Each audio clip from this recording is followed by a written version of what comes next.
Good morning, this is the Eager Beaver Show. You are listening to a True North Eager Beaver Media Incorporated podcast.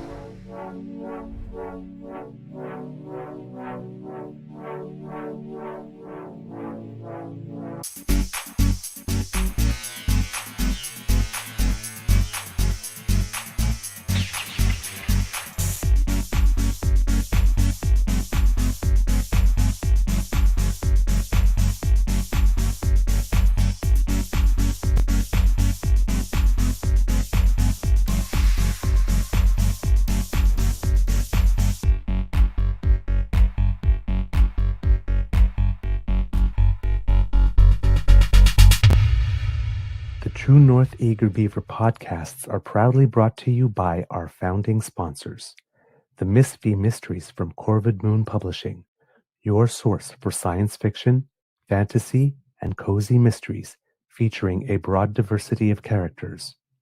PsychicTarot.ca, book your tarot reading and unlock your spiritual journey. And the Pepper Master, hot pepper sauces made from farm fresh ingredients to thrill your taste buds and expand your mind.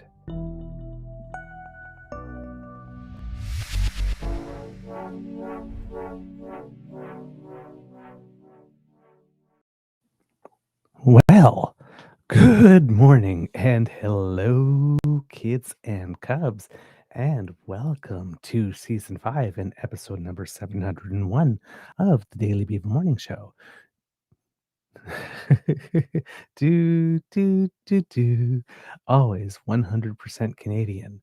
Today, recording day is Monday, July 28th, 2025, and it looks like it's going to be a nice day here at the Beaver Lodge. I am your host, the Eager Beaver, pronouns he, him, hey, Mr. Beaver, eh? And not with me, as usual, is my good friend, Mr. Grizzly, although we might have him pop in a certain way a little later in the show to say hello. Big thank you goes to our podcast founding sponsors, the Pepper Master, the Miss V Mysteries from Corvid Moon Publishing, and PsychicTarot.ca. Apologies for a bit of the weird start there for those who are watching live. The intro seemed to start and stop all over again. At our end, we were hearing a double sound, which was really weird, but we were able to fix that. I don't know if you guys were hearing that, but that's what we were hearing. So we had to try a couple of times until we fixed that situation. But it has been fixed, and now we are all here together. And as we always say, there are no problems, there are only solutions. Kids and cubs, since Mr. Grizzly's not here, I have to ask you, how is your mental health doing today? I hope it's doing very well.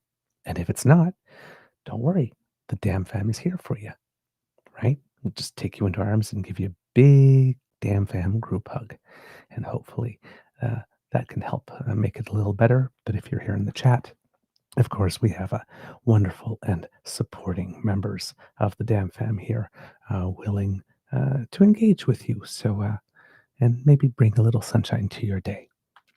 At least that's what we hope happens if you're going through a bit of a tougher day today. For my part, kids and cubs, mental health is doing well. I have to admit that I took a bit of a weekend off. I didn't consume as much news as I normally do, which made today's show a little difficult to put together because not only did I not consume much news, but when I did started consuming the news to put the show together, there wasn't all that much, to be totally honest. It was a bit of a slower weekend. There are things, of course, because it's a busy world and lots going on. But it was harder to sort of come up with a theme today, I have to admit. And it took me a little while, but I did manage to get some inspiration from world events and local events here in Canada, I should say, more than world events, but all together, and was able to get something for you today. But I was concerned for a moment yesterday. I was thinking, I don't really have a show. All right, because before we move on, let's look into the magic mirror. We have Kit Uncover, Kit Saucy, Kit PNC Bio, and Kit Elaine. Kit Jillian, Tavi G as well with us. Good morning to you all. Kit Mohan and family, good morning. Hope everything is right with you. Kit Playing with 3D has joined us today. Good morning. So nice to see you, as has Kit Linda M. Wishing everyone a good morning here as well. So it's so nice to see you. We have Kit Bucky with us. I'm looking forward to your commentary, Kit Bucky. Always puts some good stuff in the chat for us to read. Kit Kat W is with us as well, wishing everyone a good morning in the chat, and to all our listeners too, I am sure. Kit Saucy is with us, saying, I thought my brain was glitching for a second. No, it wasn't you, it was us. Yes, Kid Jillian, I had my own echo chamber for a bit. That's well played. 25 beaver points. There you go. Let's see, who else do we have here? Kit Tom. Yay. Hi, nice to see you. Good morning to you. Wishing good morning to all the friends here. Let's see, who else do we have here in the chat? Kit Katie Canuck. Our local superhero. That's a good superhero name. All right. And I believe that's everyone here sliding across the plate for a hello this morning. And of course, I'm seeing here lots of chat already. Oh, Mike H coming in saying, morning all. Hello, good morning to you. Make an exception while I'm still doing the intro and people are popping in so that I can wish them good morning too. But I see you. I see you through our magic mirror here. Kids and cubs. Yes, my mental health doing well. Like I said, disconnected for a little bit because sometimes you have to. And on a Saturday, I went to a lovely intimate concert. There's a local group here in a Beaver Launch land called Laser Bear. That uh, basically, I believe they call the music that they do Boss Mustache Rock, if I remember that correctly. It's a duo, at least on the night that we went to go see them perform. And someone with whom comprised of two people, one of whom uh, was an actor and a colleague in the play Arsenic and Old Lace I did a few years ago, and a gem of a guy. And the other one of the first fans, I think probably the second fan of the show that happened to recognize me in public and say hello. And of course, as you know, I think I related the story when it happened. I was, of course, my usual charming and eloquent self, which the conversation pretty much went, "Hey, are you Mr. Beaver?" And I said, "Yeah." And then he said something that I don't remember, and then I just went, "Blah, blah, blah." It didn't sound intelligent at all, and probably made it came across as a total doorknob. But I have since been forgiven, it would seem. And I had an opportunity to see them together. I was supposed to go last year, actually, to the intimate concert, and I was thinking about it all the time. And then on the day that it happened, it just escaped my mind completely, and I felt terrible. So when I saw the date of this year's, I put it on my calendar on the wall, written in ink, then put it in my electronic calendar and put it everywhere and talked about it every day for the week before to make sure I would not miss it. Because I felt so bad last year because I had promised I would be there and it just slipped my mind. So I did go, and it was a wonderful evening and good music and a good crowd that was there of the nicest, sweetest people. And it was nice to see some old friends as well, because there were other people with whom we had worked on the play that were there as well in the audience. So it was nice to see some friends and to have a nice evening of music. And yesterday, um, with Kit Connie, who you may remember, she's been a guest on the show a couple of times talking about the Rose Foundation charity that she was working with at the time.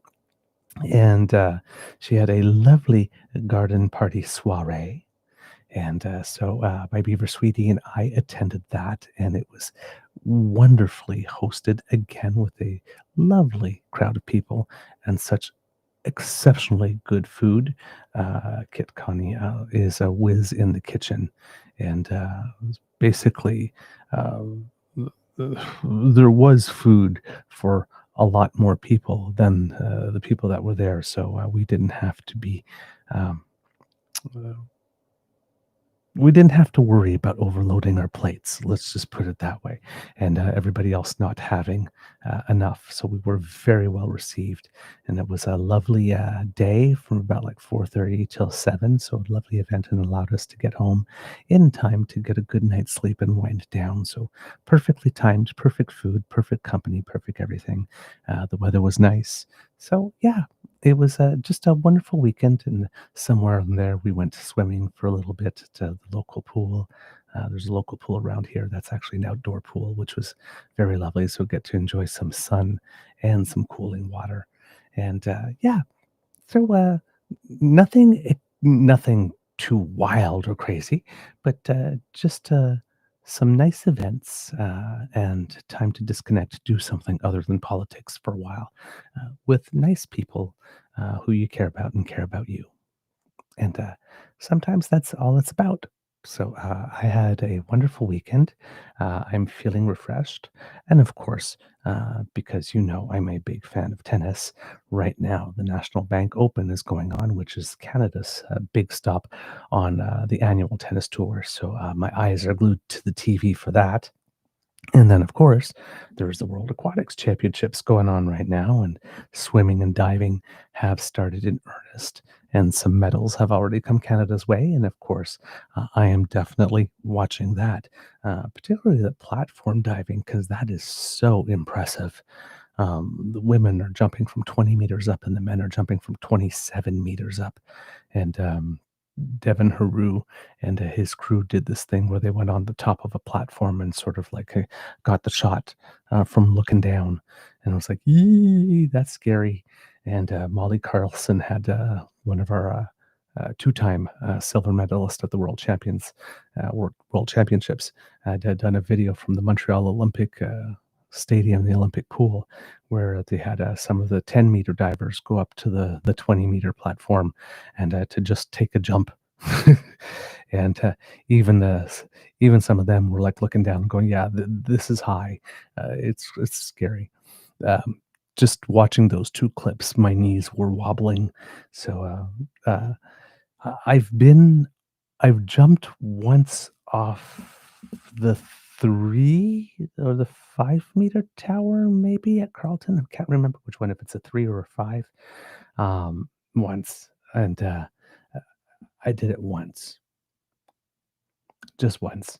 I've jumped twice off a 3-meter springboard, and again, when I say jump, I just mean jump, and, um I'm not afraid of heights per se because I can get on roller coasters and I can go on top of the CN Tower and look down the ground from there, and I'm fine. Um, but when I'm on a diving board like this, once the rails run out and there's just the board and the board is wobbly, it's like it seems that I'm afraid of free fall, but I'm not afraid of heights, which is kind of uh, interesting. So, but yes, the 3-meter springboard got 2 jumps off before I decided that was enough for a lifetime as well.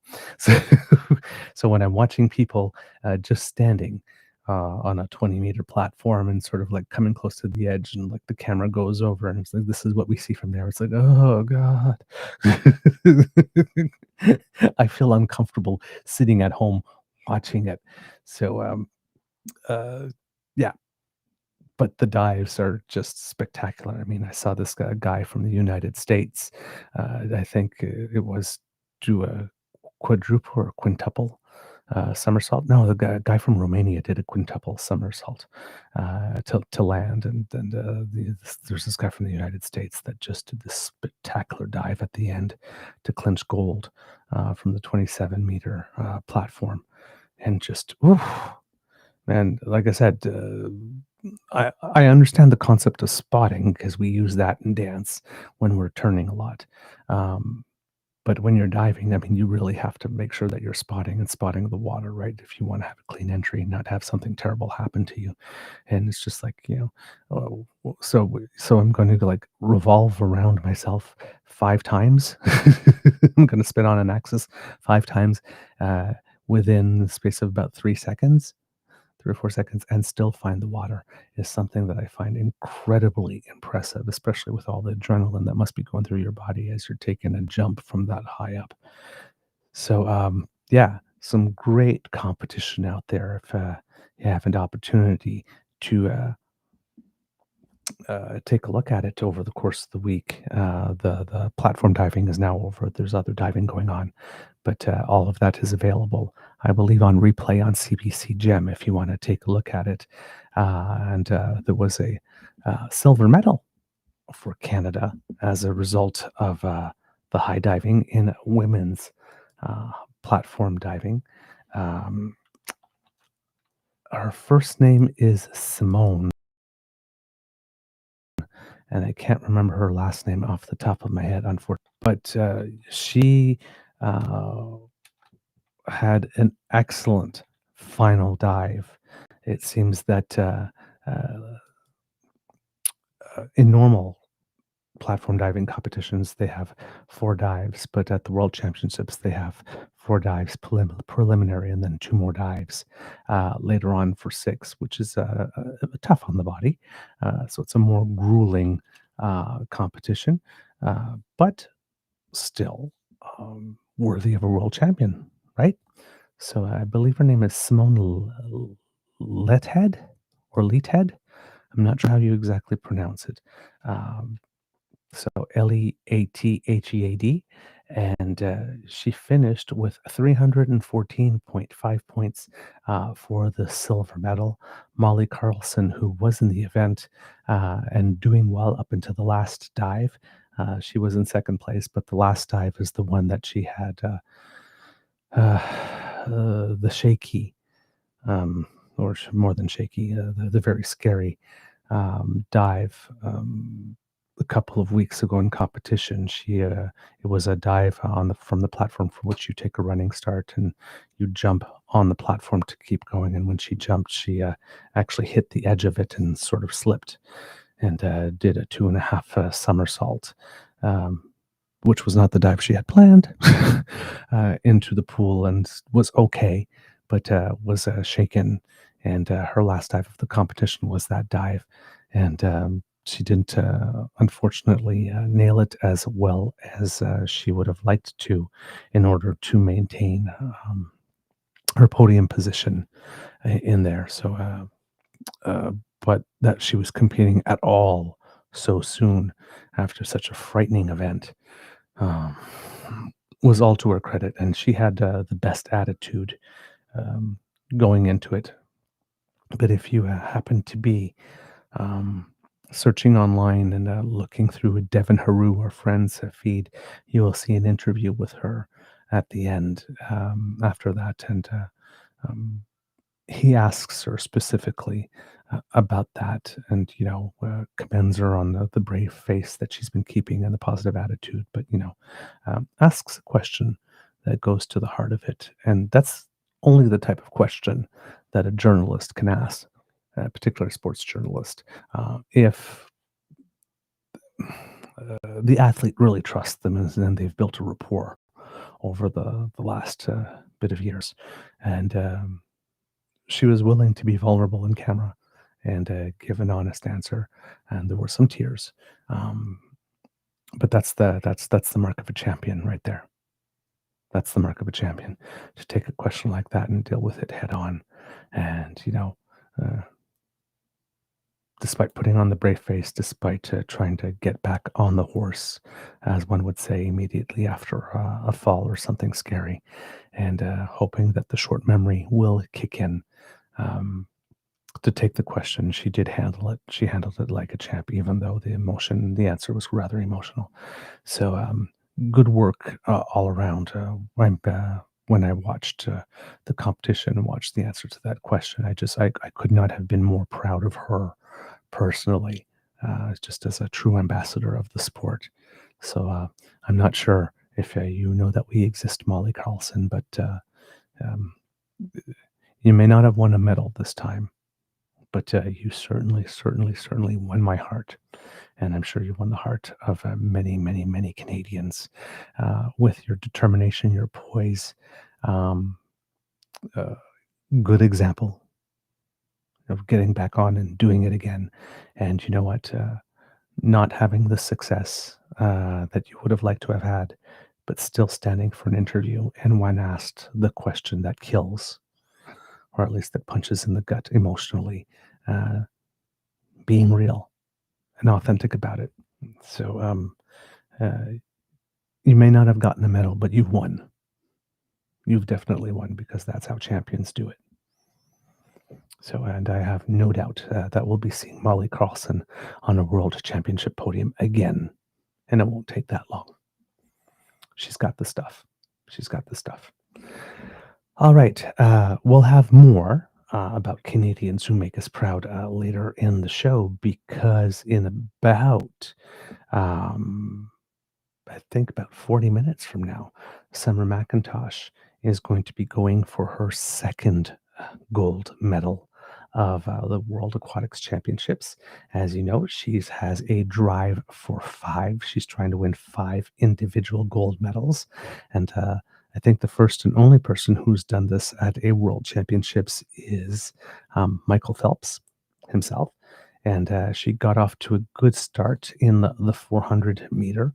The first day of swim events was a big day for Summer McIntosh because she had to swim the qualifying heats in the 400 IM sorry, not the 400 IM, the 400 meter free style to get to the final.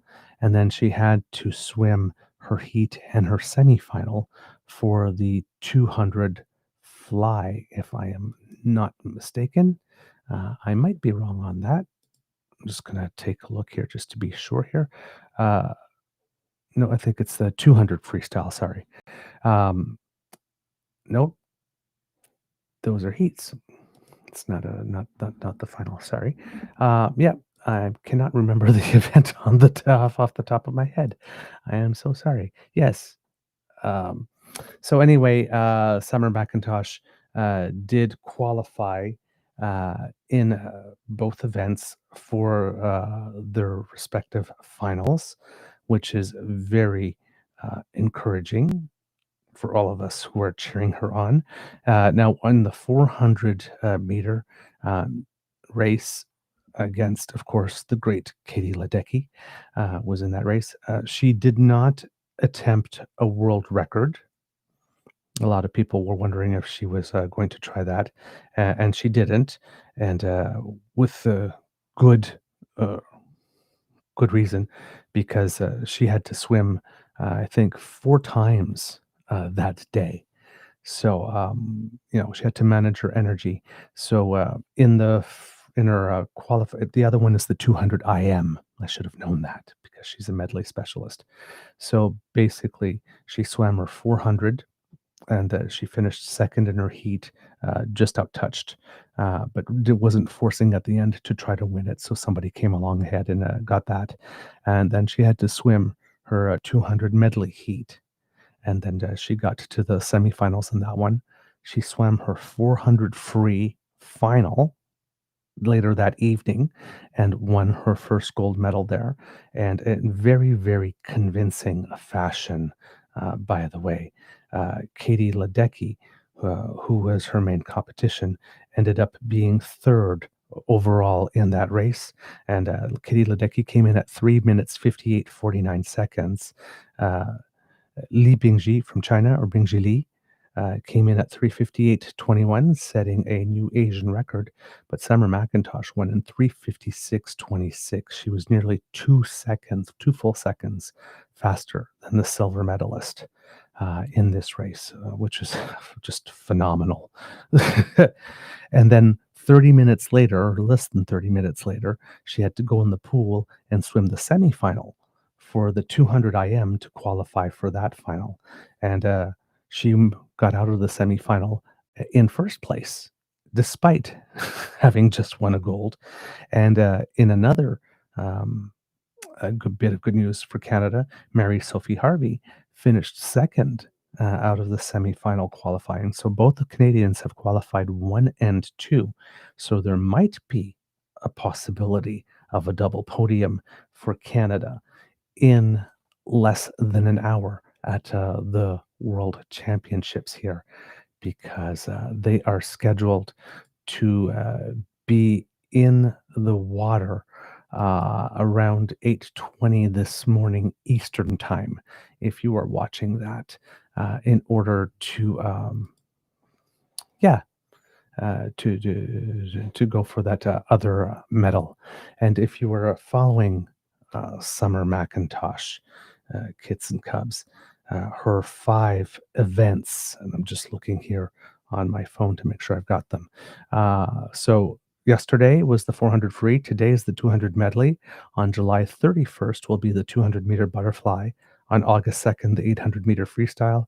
And then on August 3rd, the 400-meter medley. So those are the dates of the 5 finals. So after today, there will not be a final for her for another 3 days. So she'll have time to rest before that. And that's that's good. And then have a couple of days to rest again before the 800-meter freestyle, which is the one that if one was to say that one of them was in doubt in terms of getting a gold medal, it would be that one where she'll be facing Katie Ledecky again. And that 800 free is Katie Ledecky's stronger event now. So we will get to see 2 greats go head-to-head a second time. And it makes for a very exciting competition. So yes, we will be keeping an eye on the 200-meter race here as the show is going on, and hopefully we will be able to bring you some results in real time, because it would be nice to see her achieve that goal. It's a very lofty goal, but yeah, we're cheering for her. Absolutely, because why not? Why not set your goals really high? So if you're in the Eastern time block, 8:19 a.m. is when it's going to happen. Give or take a few minutes, but they're usually pretty good at keeping a tight ship at swimming events. So we will. I'll have it here on my little cell phone on the side, and hey, who knows? Maybe even give you a play-by-play. We won't be able to show you the images, of course, because they're copyrighted. But nothing says that we won't be able to enjoy the race in real time in some other way. I'm very excited for this. It's just so nice to have a Canadian just kicking all kinds of ass, right? It doesn't matter what the event is, but you know, uh, I get a little boost when we are absolutely the best at something, and just undeniably so. So it's I've been doing my patriotic duty, sitting in front of the TV and waving my little maple leaf and going, "Go, Summer, go!" Trying to encourage her on from this end. So yes, we'll be following that over the next week, and it's going to be very exciting. All right, kids and cubs. Yeah. Uh, there's lots of weirdness going on in Canada lately. I don't know how to describe it, but just some really weird stuff. Um, when we left the show on Friday, I very briefly spoke of what was going on in Alberta with regard to the attempt to create a new progressive conservative party, or to revive the brand. And it seemed that that had hit a snag for MLAs Peter Guthrie and Scott Sinclair, who were attempting to do that. It seems that Danielle Smith got upset. They tried to do that. So this is according to Jason Markusoff here at CBC. 2 former United Conservative MLAs will join with the centrist Alberta Party and file to remit the Progressive Conservatives, and they'll abandon initial plans to launch a new party under the old brand that ruled Alberta for 44 years. Since Peter Guthrie and Scott Sinclair announced plans earlier in June for a petition drive to revive the PC party, two things happened to get them to change course, Guthrie told CBC News in an interview on Wednesday. First, the UCP sent a cease and desist letter to the two MLAs turfed from Premier Danielle Smith's caucus, warning them that their claim to the PC name would violate the UCP's intellectual property rights. Um, yeah, we have to remember that Guthrie was thrown out of the party for raising attention to the corrupt care scandal and wanting more action taken to look into that. And Scott Sinclair had announced that he was intending to vote against the budget. So both of them got turfed. The second thing that happened is that Alberta Party President Lindsay Amantea proposed that independent MLAs join her existing party's fold, and together they could file a name change to Progressive Conservative with Elections Alberta. Quote, "We figured, well, they have the infrastructure, we have the momentum and the people," said Guthrie, Smith's former infrastructure minister. Quote, "So we decided this is something that could get us to official party recognition faster without getting caught up in these legal wranglings with the UCP that they like to play." Following an agreement in principle between the two sides, allies to Guthrie and Sinclair have already joined the Alberta Party's board and will soon occupy half its director positions. Guthrie figures that with Elections Alberta's approval, the party's name change could be complete by September, months ahead of where they'd have been if the independent MLAs were launching a party from scratch. The UCP caucus turfed spring.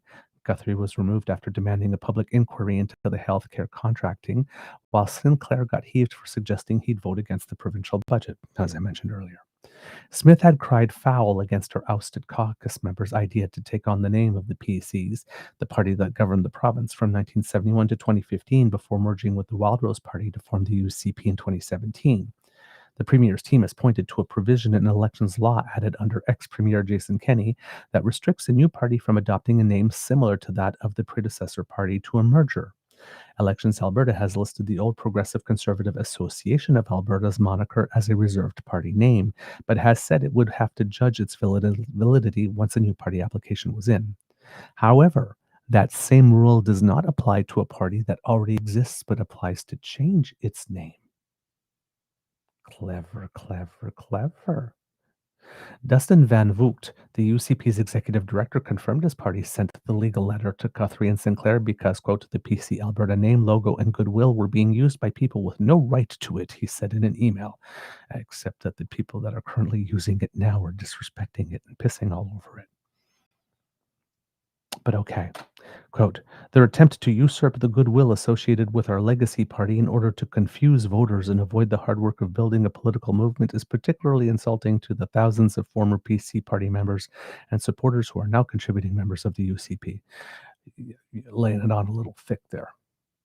Laying it on a little thick. With their new party, Guthrie and Sinclair were promising a moderate and anti-separatist alternative to Smith's UCP, but also an option for lapsed Tory voters who had supported the New Democrats in recent elections. That's the ideological space the PCs used to occupy as well, between the Wildrose Party and more progressive groups.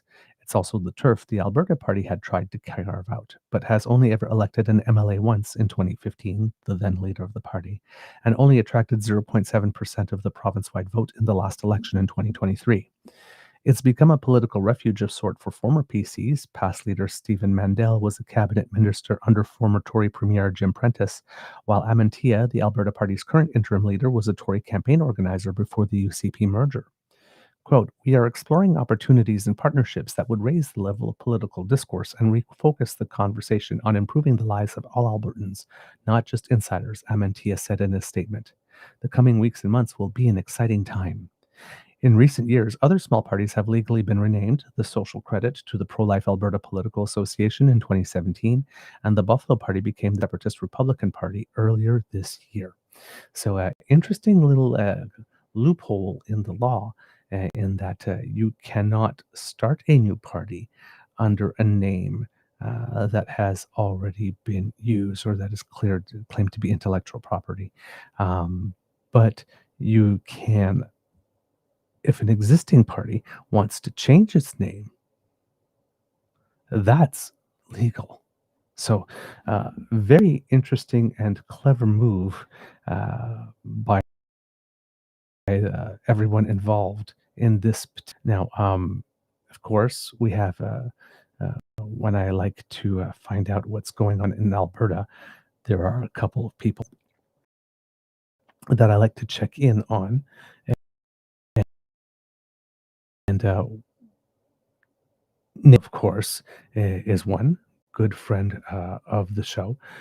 But the other one of the other ones that I like to check in with is Mr. David Kleiman-Haga, who we've had on the show, I think, in our first season to have a talk about what was going on in Alberta.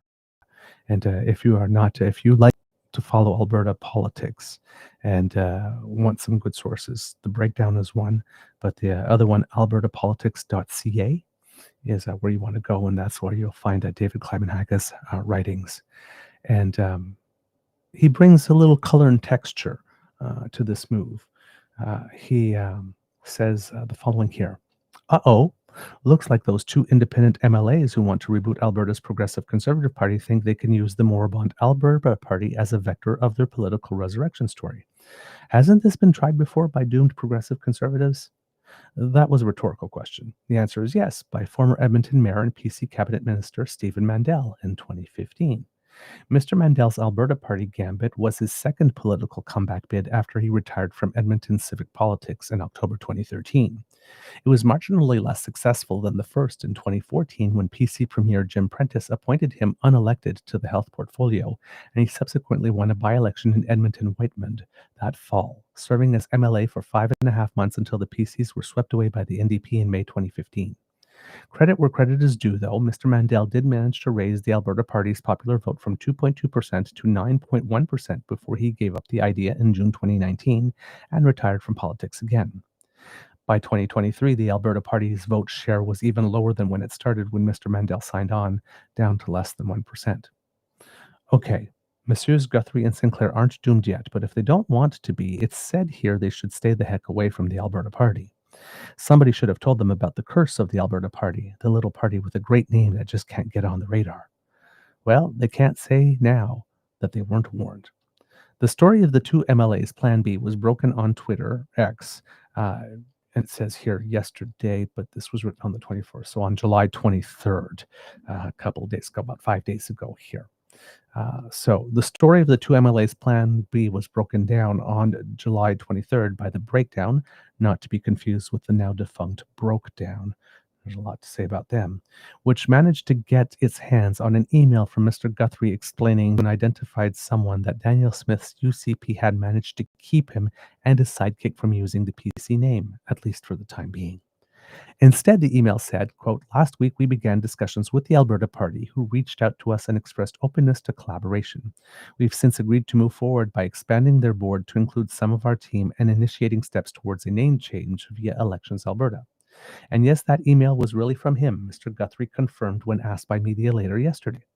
And that would be on the 24th, yesterday in this case. UCP Executive Director Dustin Van Vogt also told the media that his party had sent the two a cease and desist letter telling the two MLAs it still owned the name and they couldn't use it. And Alberta Party leader Lindsay Amante was quoted in the same story saying, quote, we are exploring opportunities and partnerships. The Alberta Party started out in the 1980s as an alliance of far-right fringe parties that a decade later somehow morphed into either a vaguely more progressive version of the Progressive Conservatives or a home for Alberta Liberals who recognized their party name would never allow them to form government, depending on whom you're talking to. In 2011, former Alberta Liberal leader Dave Taylor crossed the floor to become the party's first MLA. In 2015, party leader Greg Clark became the only Albertan ever to be elected as an Alberta Party MLA, a job he held until Mr. Mandel pushed him aside in 2018.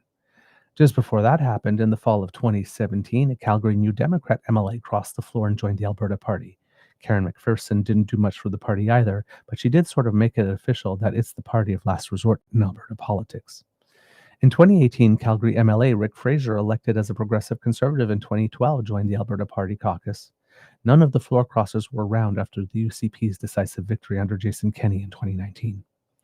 Mr. Guthrie, MLA for Airdrie Cochrane, and Mr. Sinclair, MLA for Lesser Slave Lake, both of whom were kicked out of the UCB caucus earlier this year for not towing Premier Danielle Smith's line, really looked like they were onto something when they came up with the idea of reviving the Progressive Conservative name at the start of July.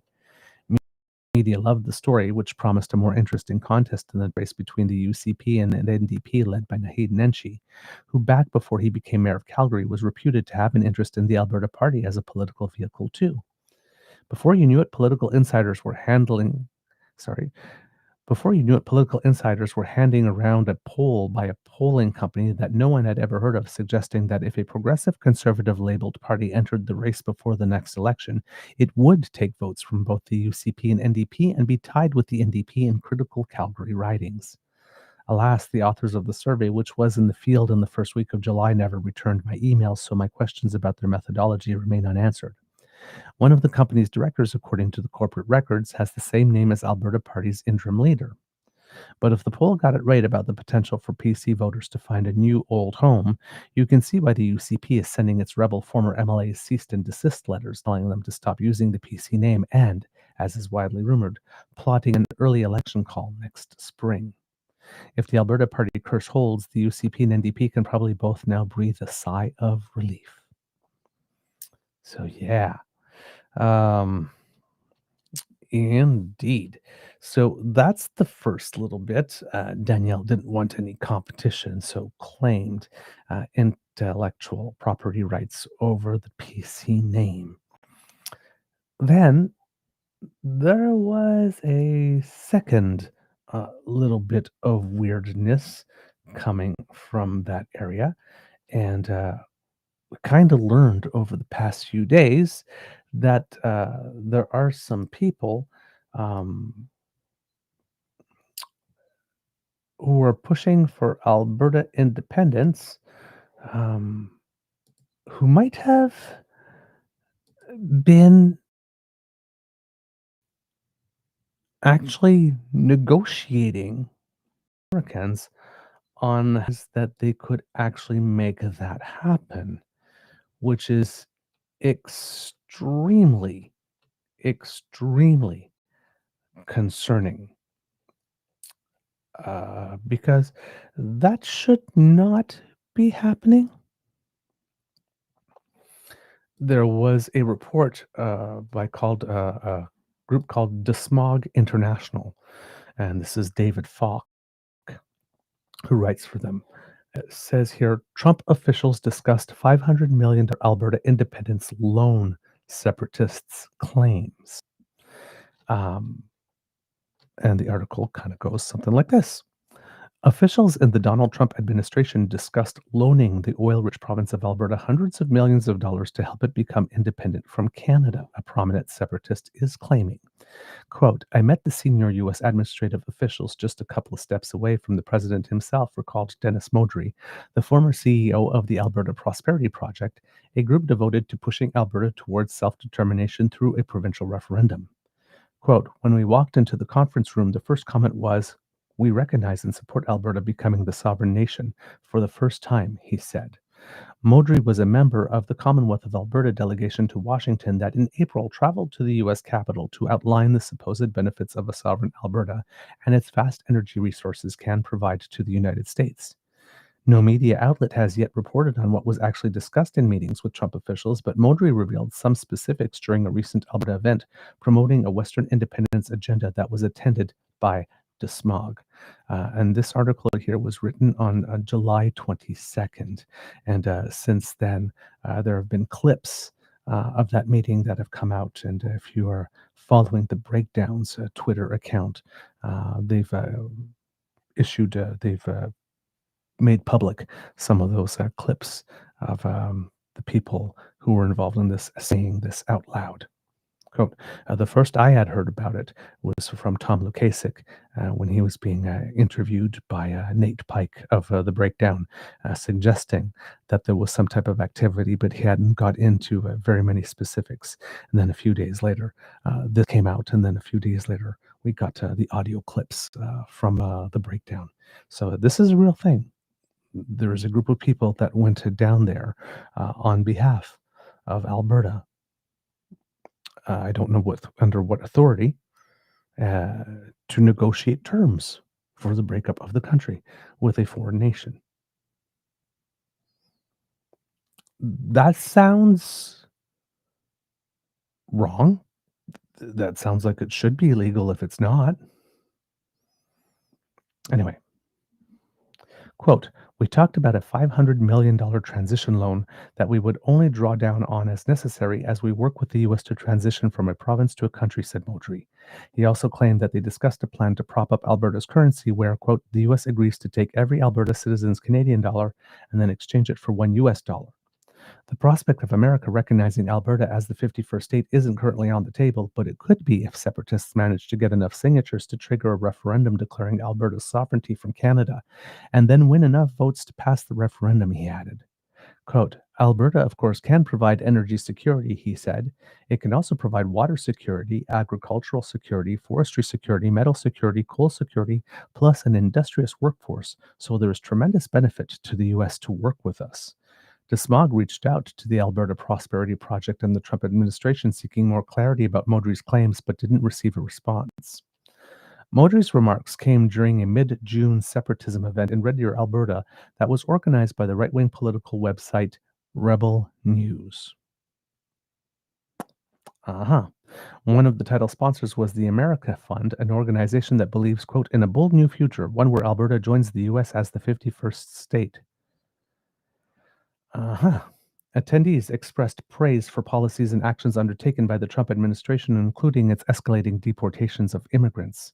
When a member of the audience asked how an independent Alberta would control immigration, Peter Downing, speaking on behalf of the America Fund, said, well, they, America in this case, got this wonderful agency called ICE, referring to the Immigration and Customs Enforcement Agency that has triggered massive protests across the U.S. due to its aggressive raids on immigrant communities. Raids on immigrant communities. Downing explained as, quote, got a lot of bad dudes, tough dudes with guns, and ICE is, quote, willing to deal with it and send them all back. Some media reporting in Canada has framed the separatist movement as being primarily motivated by a lack of political representation in Ottawa and federal regulations that limit expansion of Alberta's oil and gas industry. But David Parker, a former federal and provincial conservative staffer who was the founder of Take Back Alberta, a conservative political advocacy group, highlighted mass immigration as a key motivator for seeking provincial independence. Quote, if Canada continues to bring in the number of people that they are at the rate that they are, it will be a failed state, he said. It's being used to dilute the population.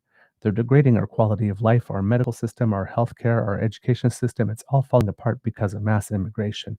Yes, it's all because of mass immigration. It's not because Danielle Smith is actually just not caring enough about these issues to invest in them in the way that they're supposed to.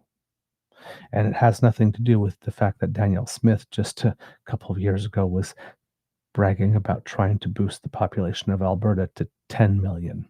It's 5 now. We brought in about 1 million immigrants in 1 year. And now they're claiming that it was that 1 million that is making everything fail. But it wasn't the 5 million that Danielle Smith was trying to bring in. To Alberta, specifically. Not 5 million throughout all of Canada. But yes, this is why everything's falling apart. Not because Danielle Smith has been systematically dismantling all of it. That was echoed by Cameron Davies, leader of the Alberta Republicans, a separatist political party. Davies, who recently lost the provincial by-election in Olds, Didsbury, Three Hills, cited recent hopes of Alberta Premier Danielle Smith to get the mid-sized city of Red Deer to 1 million people by 2050. Quote, that is a leftist agenda policy, he said of the Conservative Premier's plan, and it needs to be rejected by every Conservative. Yes, Danielle Smith is a leftist. Yeah, I know. I'll let you giggle. These and other remarks were met with frequent applause and occasional whoops and hollers from the mostly middle and senior-aged audience gathered at the Red Deer Curling Club. The identity of Alberta in opposition to the rest of Canada came up a lot at the event. Albertans can be narrowly defined as, quote, hard workers, according to the Western Standard publisher and president Derek Fildebrand, adding that Albertans are less deferential towards institutions compared to Ontarians. The province has always had a more American ethos, he said. It was not peace, order, and good government. It was life, liberty, and pursuit of happiness. Okay. Yet admiration for the US was linked by one speaker to a very specific brand of American ideology promoting small government. Davies from the America Fund noted approvingly that some US states are attempting to pass legislation that severely limits the jurisdiction and power of the federal government. Dozens of these states, Davies explained, quote, have either passed legislation or are passing legislation for the Convention of States. He was referring to the movement with ties to the Texas evangelical pastor and oil billionaire Tim Dunn, which aims to implement Project 2025-like policy through permanent constitutional change and is receiving endorsements from politicians such as Sarah Palin, Fox News host Sean Hannity, and numerous members of the Trump administration and cabinet. Support for Trump and his policies is stronger than might be expected in Canada. The Washington Post recently cited polls suggesting that The Washington Post recently cited polls suggesting that many conservative voters in Canada held a more favorable view of Trump over Kamala Harris during last year's American presidential election. Beaudry said that if the separatists at the event were successful in passing an independence referendum, they could potentially count on Trump or the U.S. Secretary of State to back the outcome. He claimed that this is a request he made to the U.S. officials during their meeting in Washington. Quote, at the time of the successful referendum, you acknowledge Alberta's sovereignty to the Alberta government and to the rest of the world. And this is in exchange for a $500 million loan that they can draw upon as they're trying to form the new country. Because, yes, if you're trying to form a new country that is landlocked and has no ability to get its resources to Tidewater, that also doesn't have military anymore, nor a diplomatic corps, nor a whole bunch of other things, like, for example, police and tax processing, and which is why they're trying to get that, to try to establish, trying to use Canada's money to create those systems for themselves in advance of separating. But since they don't have that, I'm sure that $500 million is all that they're going to need in order to accomplish this. And loans, not actually investment or anything. David Kleiman-Haga, again, on this here,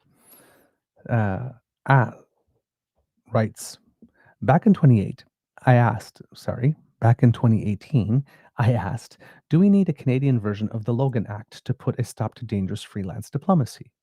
The proximate cause of this rhetorical query was the supposed to be secret visit to the Trump White House that former Canadian Prime Minister Stephen Harper was scheduled to make a few days later. This happened while the federal government responded to the last time U.S. President Donald Trump, acting in bad faith, broke a trade agreement between Canada and the United States. Canadians, including the government of Canada, were apparently not supposed to know about this covert meeting. They probably never would have had it not been for a blunder by someone in the White House who phoned up the Canadian embassy in Washington to ask if anyone was coming along with the former Conservative Prime Minister. Oops. Whatever Mr. Harper was up to there seems never to have been established, although news reports at the time speculated he was going to speak with John Bolton, the U.S. National Security Advisor of the moment, and Larry Kudlow, Mr. Trump's economic advisor at the time. We know he attended the meeting on July 2nd because an Associated Press photographer snapped him scurrying out of the White House security gate afterwards. Oh, well. Interesting. And yep, indeed, July 2nd, 2018, here in CBC. And I will show you this, kits and cubs, right here on the screen, since we have the opportunity to do it. But yeah, right here. Stephen Harper spotted leaving the White House's West Wing. Yeah. Former Prime Minister was expected to meet with two Trump advisors. This was Catherine Tunney at the time, who wrote the article. But yes, there we go. That's, as you see here, the image of him that had been captured as he was leaving. There you go. We weren't supposed to know that this was happening. It was supposed to be kept that a former Prime Minister of Canada going in to have some of these types of discussion of the future of Canada when he was no longer the prime minister, the person democratically elected, to be able to have these discussions. Perhaps attending in his capacity as Supermo of the Neoliberal Internationale, known officially then as the International Democrat Union, and since rebranded slightly so as to not be confused with the American political party with a similar name. Perhaps it was just a social call on Mr. Bolton, known to hold similarly belligerent opinions about Russia. I doubt Mr. Harper was actually trying to harm Canada, but as I wrote at the time, the potential for harm was nevertheless real. After all, I said, quote, it's a well-established principle in diplomacy, the real kind, practiced by diplomats, that freelance negotiations of this sort have the effect of undermining any government's position. Unlike 2018, we now have a group of people from Alberta who actually want to break up Canada and ludicrously declare Alberta to be a separate nation, traveling to the United States and trying to cut deals with unnamed American officials. And while these advocates of Alberta's separation, 51st statism, or whatever, certainly don't enjoy the statue of Mr. Harper, who is now also the chair of Alberta's Pension Management Crown Corporation, they do claim to be speaking with officials of the second Trump administration in the United States about how to best break up the American Republic's next door neighbor and historic best friend. If the report by Dismung International last week is accurate, the delegation from the so-called Alberta Prosperity Project appears to think it would be a good idea to sell out the country for something less than the modern nation-state equivalent of a mess of pottage, a ludicrously low $500 million loan from the United States to cover the costs of setting up a landlocked new petrostate on the North American continent. A loan, for crying out loud. Quote, I met the senior U.S. administrative officials just a couple of steps away from the president himself, Dismung quoted former Alberta Prosperity Project CEO Dennis Modry telling a pro-independence event in Red Deer of a visit he and other APP leaders made to Washington last spring. When we walked into the conference room, the first comment was, we recognize and support Alberta becoming the sovereign nation for the first time. Now, we have no idea with whom Dr. Modry was chit-chatting or whether this is an accurate memory of what was said. But while the Alberta Prosperity Project can be fairly described as a pretty marginal group, they do appear to have active support from Alberta's United Conservative Party government. So right off the top, it should be obvious why this kind of freelance diplomacy is dangerous. Since some readers bound to call this kind of behavior treason, I do not believe it meets the legal definition of that term in Section 46 of the Criminal Code of Canada, which limits the definition to physical attacks on the head of state and other leaders, attempts to overthrow the government of the country or a province, fighting against the Canadian Armed Forces, assisting an enemy at war with Canada, and so on. Part 3 of the Emergencies Act, which allows Cabinet to declare an, quote, international emergency in the event of a crisis, quote, involving Canada and or one or more other countries that arises from acts of intimidation or coercion or the real and imminent use of serious force or violence, and that is so serious as to be a national emergency, might provide a theoretical remedy. Presumably, when this was drafted, no one imagined the hostile country would be the United States. But that is a drastic step for when it's too late to head the crisis off at the pass with more practical and limited measures designed to prevent an emergency from occurring in the first place. Which is what brings us back to the Logan Act, the venerable U.S. legislation that since 1799 has made it a crime to carry on unauthorized negotiations with foreign governments. Named not for its advocates, but for George Logan, the pacifist Quaker state legislator from Pennsylvania who sailed to France to try as a private citizen to end an undeclared war between France and the United States over the American failure to repay debts to France. Logan's apparent success so upset the Federalists in both houses of Congress that they drafted and passed a bill outlining what he did, signed into law by President John Adams on January 30th, 1799. By the way, in 1801, Logan was elected to the U.S. Senate, so his efforts must have had some popular support. The Logan Act, as it came to be colloquially known, says, quote, any citizen of the United States, wherever he may be, who, without authority of the United States, directly or indirectly commences or carries on any correspondence or intercourse with any foreign government or any officer or agent thereof, with intent to influence the measures or conduct of any foreign government or of any officer or agent thereof, in relation to any disputes or controversies with the United States, or to defeat the measures of the United States, shall be fined under this title or imprisoned not more than 3 years or both. The Logan Act has remained on the books ever since for the obvious reasons that there is a real need to prevent such interventions, all the more so in the globalized and corporatized world of the 21st century. Its mere presence is a useful reminder of the necessity of a state's government holding a monopoly on diplomacy. It's all very well and must remain legal for deluded folks to advocate terrible ideas, including theocracy, opposition to immunization against disease, and separation of one or more provinces from the Dominion, all of which appear to be policies of the UCP under Premier Danielle Smith. But plotting with officials of government on how to implement such a plan is another, or should be, reality of the schemes of the Alberta government and extremist fringe groups which it supports, like the APP, not to mention the Free Alberta strategy, whose tentacles extend right into the Premier's office, where one of its three authors is the Premier's Chief of Staff. Yeah, that is rather concerning. Likewise, it is time to recognize the sad reality of the fact our great neighbor on the southern side of the world's longest undefended border can no longer be considered either an ally or a friend. The need for a similar prohibition in Canadian law on freelance diplomacy is a matter of the utmost urgency in defense of the realm. Um, so, yeah, some questions here um, to see whether or not something like the Logan Act would be useful in Canada. It's a question to be asked.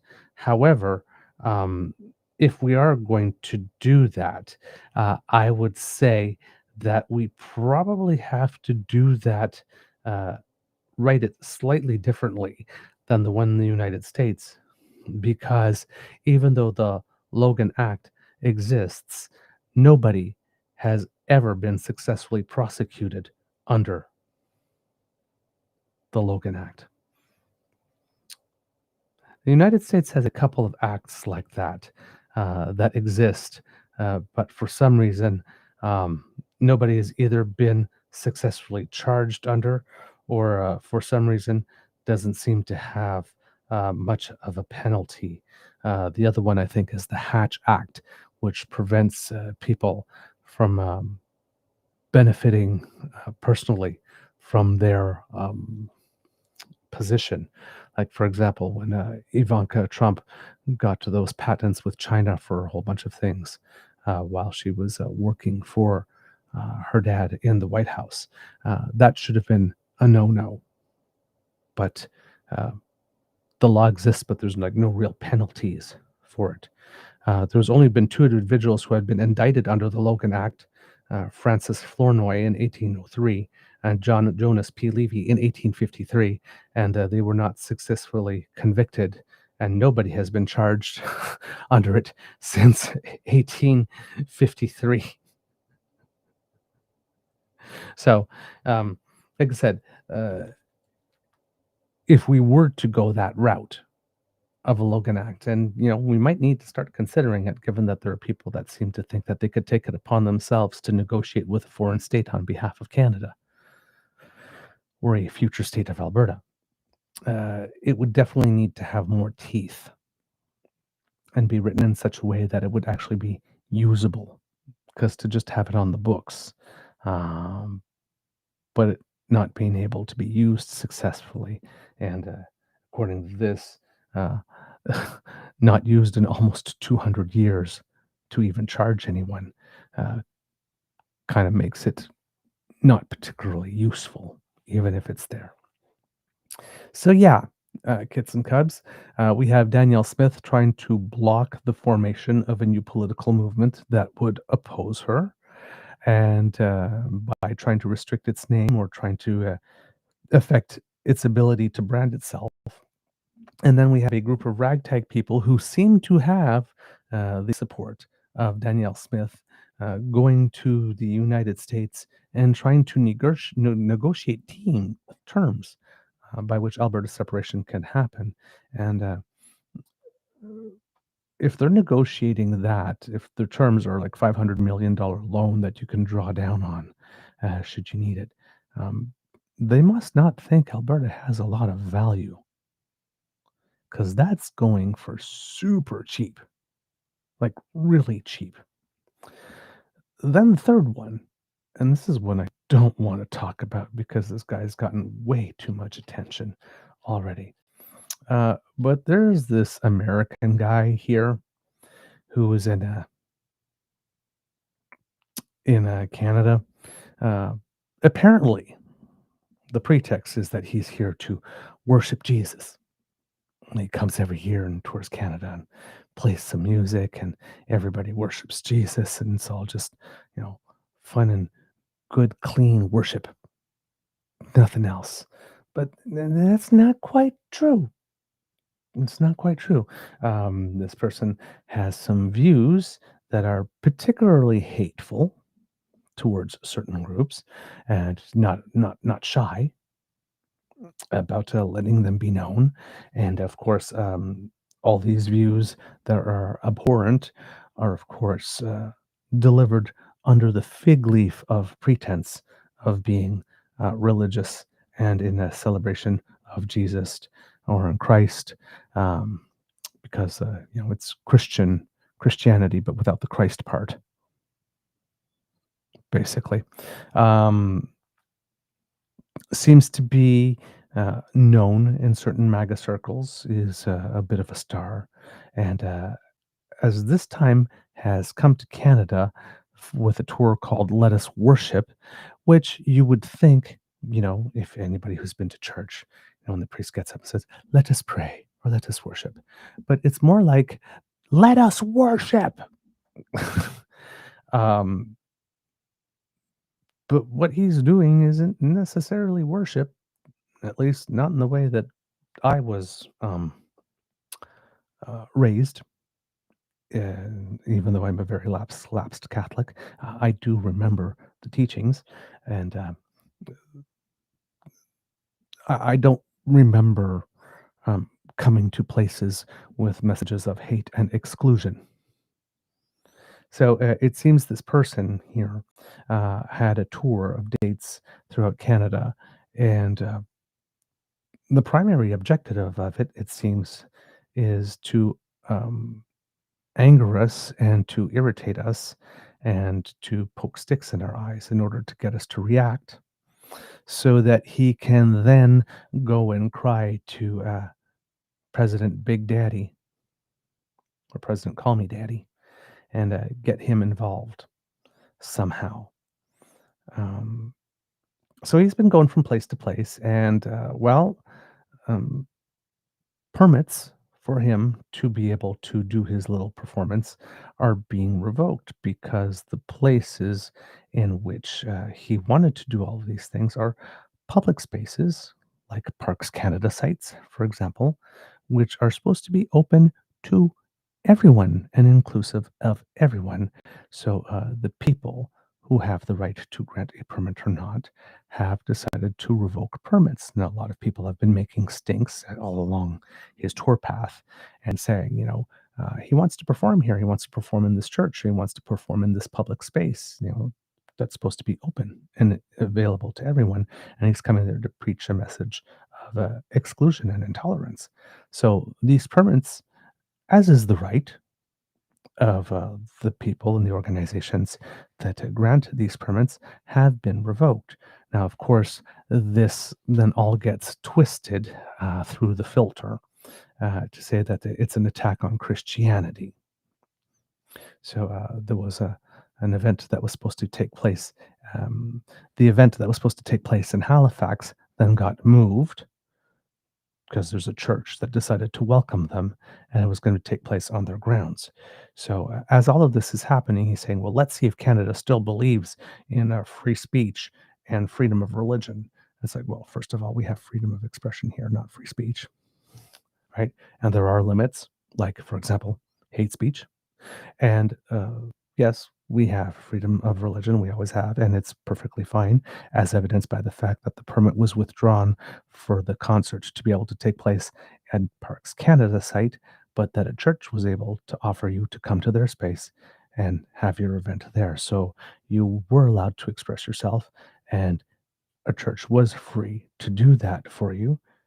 You just didn't have the right to a public venue you didn't have the right to reach, and you didn't have the right to an audience, which nobody has to guarantee you. Now, the tour's been moving across Canada some more, and then in Montreal, he was going to perform at a church, and then the permit was revoked there. And again, he turned around and said, "Oh my God, we're being persecuted for charged a fine because we want to worship." And it's like, no, you weren't charged a fine because you want to worship. You were charged a fine because you wanted to hold a concert without a permit. The concert happened to be in a church. But the fact that the concert is in a church doesn't absolve you of the duty to obtain a permit, which you did not do. So, your permit to perform, police were brought in and stopped you from performing because you wanted to perform without a permit. And he's turning around and says, "Now we need a permit to worship Jesus." No, you need a permit to hold a concert.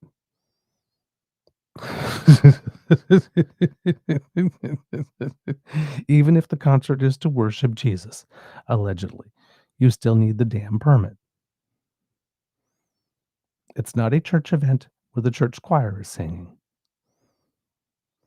Well, it seems that this person is has done a couple of things here in Canada. For example, with his tour bus, um, terrorized, for all intents and purposes, a baby moose that got separated from its family. So again, this is a person that says, "Let us worship," but doesn't seem to have love for all of God's creation. Whether that be people from 2S LGBTQ plus community or animals that were separated from their mother. He thought it was just a great, hilarious joke to be chasing it down the road with the bus. And then later it seems that the back of his bus got rammed, he says, but there's no video of any of the damage. And then claims that he doesn't know who did it at the beginning of the video, but by the time of the video ends, he's absolutely sure that it's an enemy of worship waging war on Christianity, but he has no idea who did it. And then it didn't take too long before he started asking people for money. Because apparently he says it's cost him a lot. He's got no court cases to file. The only thing he had to do was just find other venues. And there have been people that have been calling him and offering other venues. So I'm not sure what his additional costs for which he has to raise money, but apparently he's doing the raise money thing. Please give me money. So I'm watching this guy go to town. I guess he's driving in a bus, going from place to place, claiming that God loves you and is asking for money. Which reminds me very, very much of someone else who has been doing this the past few years. The person who was the inspiration for Beaver. Hmm? Romana Didulo? I don't know what the difference between these people are because there is no difference. It seems to be the exact same thing. Travel across the country in a vehicle claiming God loves you, you're doing things in the name of God while breaking laws, tempting people, taunting people, I should say, more than tempting people, and then asking them for money for the privilege. Except he's not a Canadian citizen. He's a guest in our home who's come into our home and purportedly is telling us in our own home how we should decorate and how it is that we should be living. I don't know what you think about Cubs, but I know that when I invite someone to my house and they start giving me their helpful and unsolicited advice about how my room would look much better, everything would look much better, if I did things their way. I don't take too kindly to that.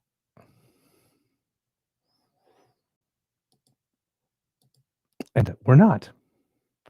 Now, apparently, there's a lot of other stuff going on, kits and cubs with him. Um, he's got a whole background of I guess, some petty crime, and people are wondering uh, about his ministry. Uh, it's how it's raising money, but what it says it's raising money for and how it's distributing it. And the numbers don't seem to be equivalent. So, but no big felonies yet.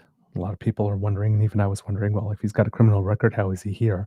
Apparently, it's felonies that make it such that you can't come.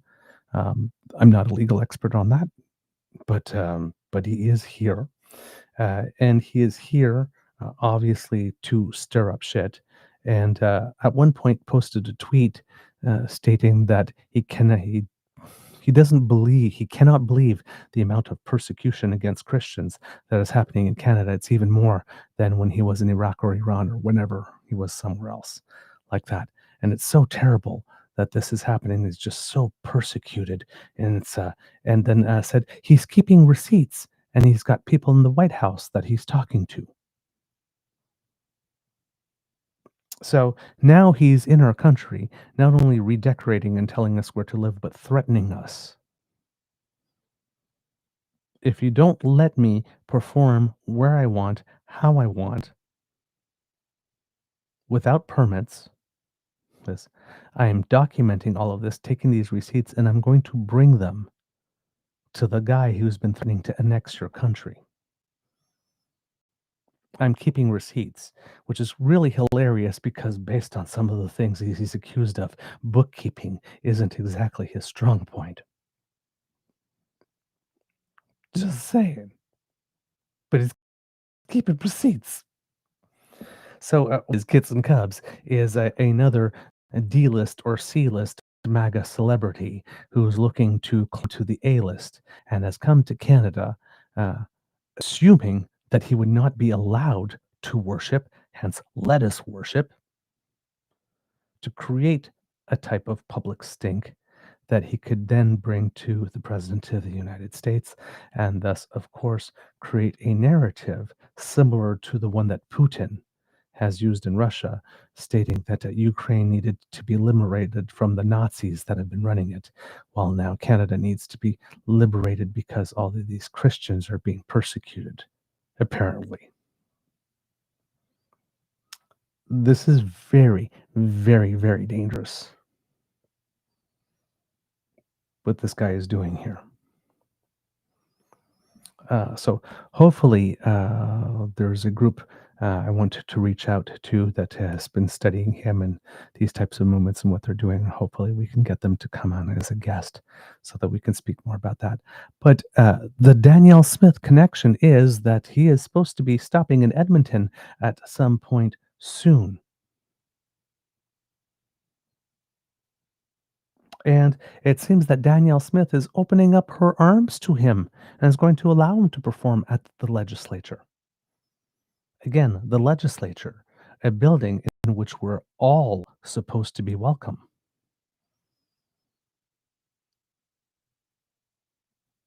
And it seems that his paperwork wasn't properly filed, but instead of saying, hey, your paperwork wasn't properly filed, so we're going to have to revoke your permit, she has assigned a team to help him get his paperwork right in time for him to be able to perform there. So we have Danielle Smith trying to make it less attractive for competition to her to set itself up and make it, uh, if it does set itself up, make it such that people will not be interested in anyway because name recognition.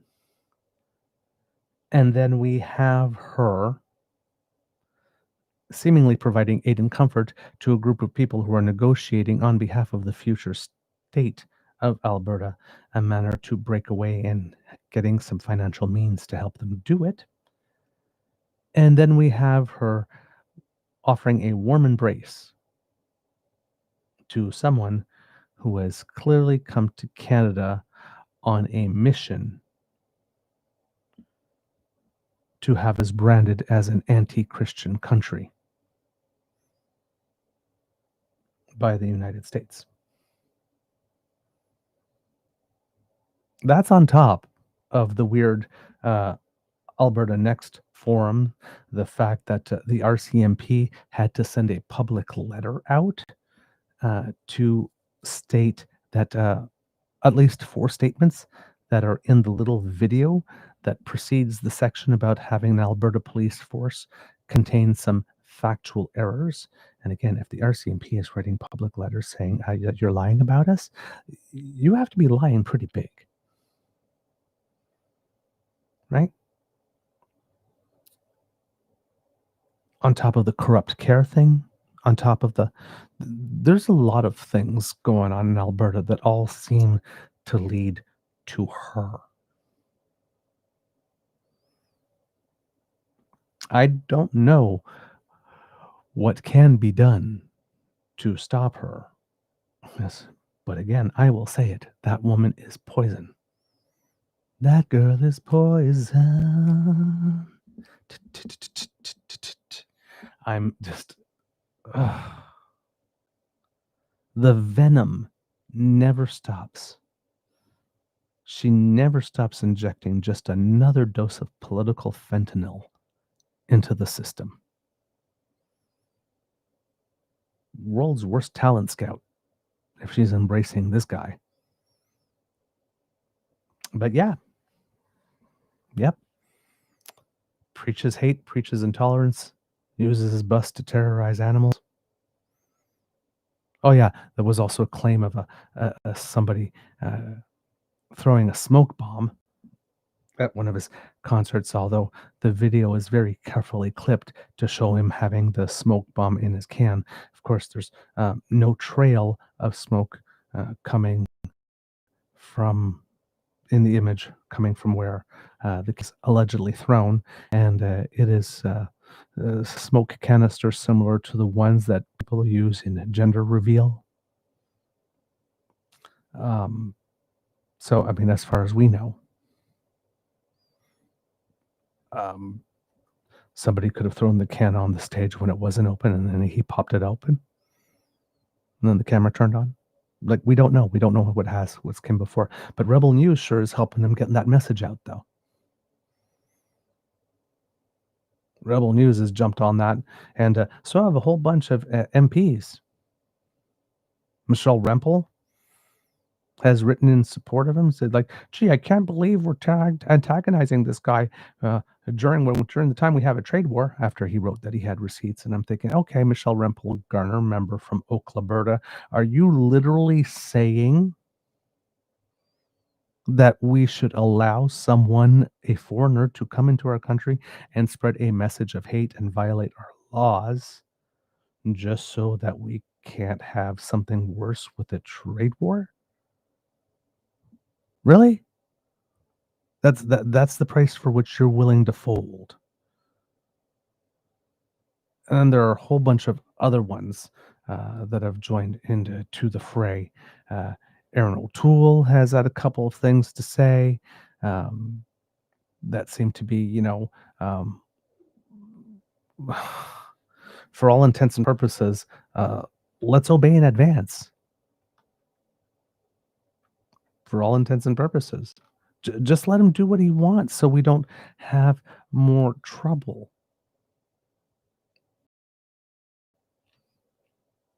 That seems to be.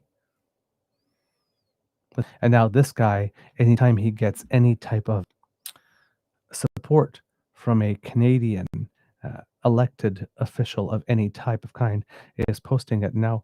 Oh, we've got these other people. So Dallas Brody, who has broken away from the BC Conservative Party, which is already pretty extreme, to form the even more extreme One BC Party, is supporting.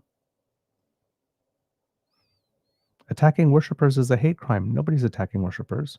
Burning churches is a hate crime. Nobody's burning churches as a result of this guy. taken place. The blatant persecution of Christians within Canada must stop. Mayor Jeremy Levi is another one. Bob Zimmer is another one. MP of Parliament for Prince George, Prince George, Peace River, Northern Rockies, uh, basically saying Section 2 of our Canadian Constitution says that everyone has the fundamental freedoms: freedom of conscience and religion, freedom of thought, belief, opinion, and expression, including freedom of the press and other media of communication, freedom of peaceful assembly, and freedom of association. And none of that has anything to do with you not getting a permit to perform a concert.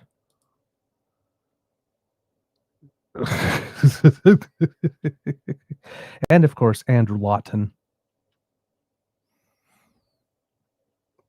So yeah, very concerning that there are a whole bunch of conservatives that seem to be very eager to take what is going on here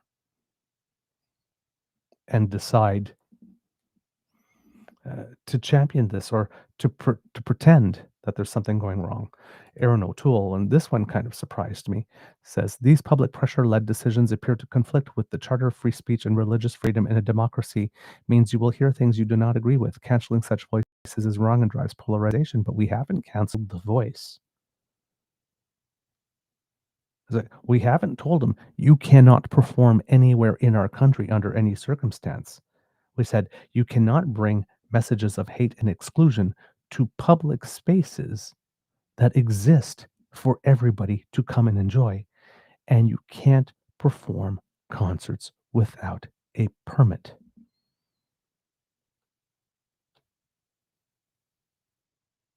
Those are the two things. And when that is brought to Aaron O'Toole's attention, it's from what I have read, it does not meet that standard. Please don't suggest I'm being dishonest. It is unbecoming of you. So again, that prosciutto thin skin has become symbolic of the conservatives. Dr. Christopher Wells, who's also a senator, says no one is stopping Sean Fucht from hosting his shows in Canada despite his criminal record. He has no charter right to have his shows hosted at public facilities, which must be safe and discrimination-free spaces that uphold community standards. Don't believe the martyrdom.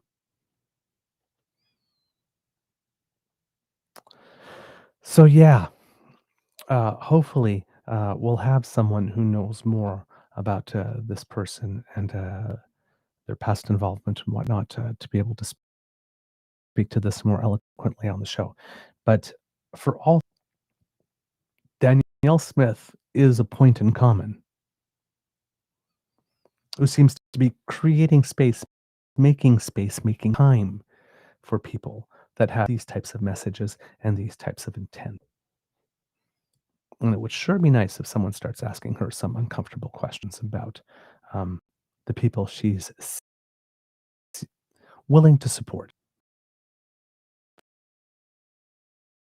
Very, very, that this behavior is coming from the people who are so quick to rush in to a room and mockingly say, elbows down. Oh, look at that, elbows down, ha ha, for absolutely everything that's going on, while they are adopting the position of belly down, face down, belly down, and perhaps even ass up.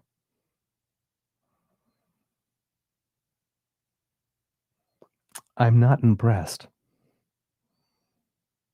I'm not impressed.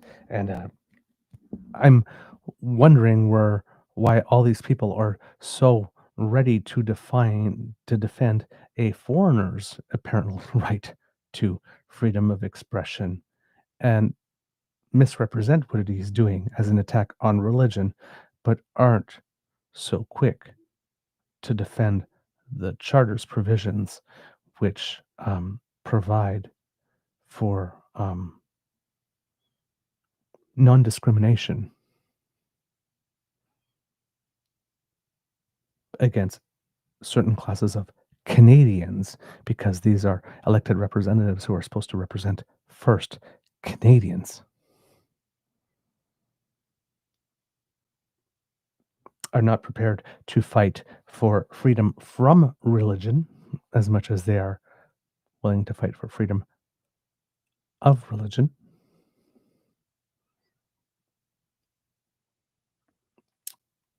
Yeah, it it causes one to ask some questions about someone's priorities. Let's just say. All right, kits and cubs. I missed it in real time because I was on a roll, but it seems that the 200 IM race did take place. I was hoping to be able to catch it live and sort of cheer as it was happening in real time. But we got involved in other topics. However, the race has taken place as the kits in the chat here have definitely let me know. And it was a good result. In fact, it was a pretty damn excellent result for Canada because it would appear that we have a double podium for Canada, as I mentioned at the beginning of the show, was indeed a possibility. So yes, kits and cubs, it would seem that in the women's 200-meter IM, that Summer McIntosh has now gone 2-for-2, winning a gold medal, and that it was a double podium for Canada because Mary Sophie Harvey, who had qualified second, finished third overall in the race. So we have Mary Sophie Harvey, who touched the wall in 2 minutes, 9 seconds, and 15 100ths, which is only 6/100ths of a second in front of the fourth place finisher. So a very, very, very close race for the bronze, but the Canadian eked out a medal. And Alex Walsh of the United States was silver in 2:08.58, which is 17/100ths of a second faster than Mary Sophie Harvey. And then in first place, again, nearly 2 full seconds faster. And this is only 200 meters, kids and cubs. This is 4 lengths of the pool. Summer McIntosh coming in at 2 minutes, 6 seconds, 69 hundredths. So 2:06.69 to 2:08.58. She's phenomenal, kids and cubs. She's phenomenal. And that is now 3 medals for Canada in the first 2 days of finals of swimming at the World Championships. 2 gold by Summer McIntosh and 1 silver by Mary Sophie Harvey. So Canada is for women, is a 200-meter IM international powerhouse with 2 of the top 3 swimmers in the world in that particular event. Very, very exciting. Ah, and when the show is over, I am going to be going to watch on the repeat and see how it all went down. Would have loved to have seen it live, kids and cubs, but of course, you are my priority, and I am here with you. But yes, as soon as the show's over, I'm going to take a look at that because any opportunity to celebrate summer is a good opportunity in my books. So yeah, first and third, go Canada, go. It's good stuff. All right. Uh, in other news that doesn't have to do with weird stuff going on in Alberta, kits and cubs, we're about 4 or 5 days away from the trade deadline that was imposed by IQ 47 himself. And it seems that, well, as we mentioned on the other show, that things are not going very well for him. He has been announcing other deals, quote unquote, but I'm not sure how much they are deals because when he announced the one with Japan, Japan turned around and said, "I'm not quite sure." But yeah, with just a few days left to go, according to Katie O'Malley. Um, New tariffs on Canadian exports are set to kick in. There's still no official word on what, if any, progress has been made towards striking a last-minute two-way deal, or for that matter, whether August 1st remains the final deadline for the White House to launch the next phase of Trump's global trade war. Earlier this month, Trump, quote, sent a letter to Prime Minister Mark Carney threatening to impose 35% tariffs if Canada doesn't make a trade deal by August 1st. And basically trying to flip the script, because it was our prime minister that originally said if there wasn't a deal by August 21st, I think it was, or something, that we would be putting in counter measures. And then Trump slid that date back, and we decided to slide ours with them. And now Trump is the one that's turned around saying, well, now if you guys don't make it by August 1st, I'm going to slap these tariffs on. So he's basically trying to steal our game here. The White House has said those duties would apply only to goods not compliant with Canada US-Mexico Agreement on Trade. Canada is also being slapped with Trump tariffs on steel, aluminum, and automobiles. Will be hit by copper tariffs next month. He's also announced an increase in the softwood lumber. Um, those are not tariffs. I think they're duties. And he's talking about 200% on certain pharmaceuticals as well. So again, he's still trying to break us so that he can own us, and he's not happy that we're resisting. Speaking with reporters in Washington, D.C. last week, Canada-U.S. Trade Minister Dominic LeBlanc said the Canadian negotiating team had, quote, made progress, but acknowledged that, quote, we have a lot of work in front of us. LeBlanc said he had a productive and cordial discussion with U.S. Commerce Secretary Howard Lutnick, sorry, just happens naturally on my own, and plans to return to Washington next week, but, quote, added some caveats about the path to reaching a deal, the broadcaster notes. Quote, we're going to continue to work towards the August 1st deadline, but all of these deadlines are with the understanding that we'll take the time necessary to get the best deal that we think is in the interest of the Canadian economy and Canadian workers. Trump, however, offered a distinctly less optimistic take during a brief back and forth with reporters before boarding the presidential jet for a weekend trip to Scotland. Quote, Trump said Friday his administration hasn't had a lot of luck with Canada in its trade negotiations, and hinted that Canada, quote, could be one where they just pay tariffs, not really a negotiation, Trump told reporters before departing on Marine One. Quote, we don't have a deal with Canada. We haven't been focused on it, he added later. Oh, it seems that you've been very focused on it, but just not getting what you want, considering what the ambassador had to say. Seems that it's been on your mind a lot. I mean, you think that we're mean and nasty.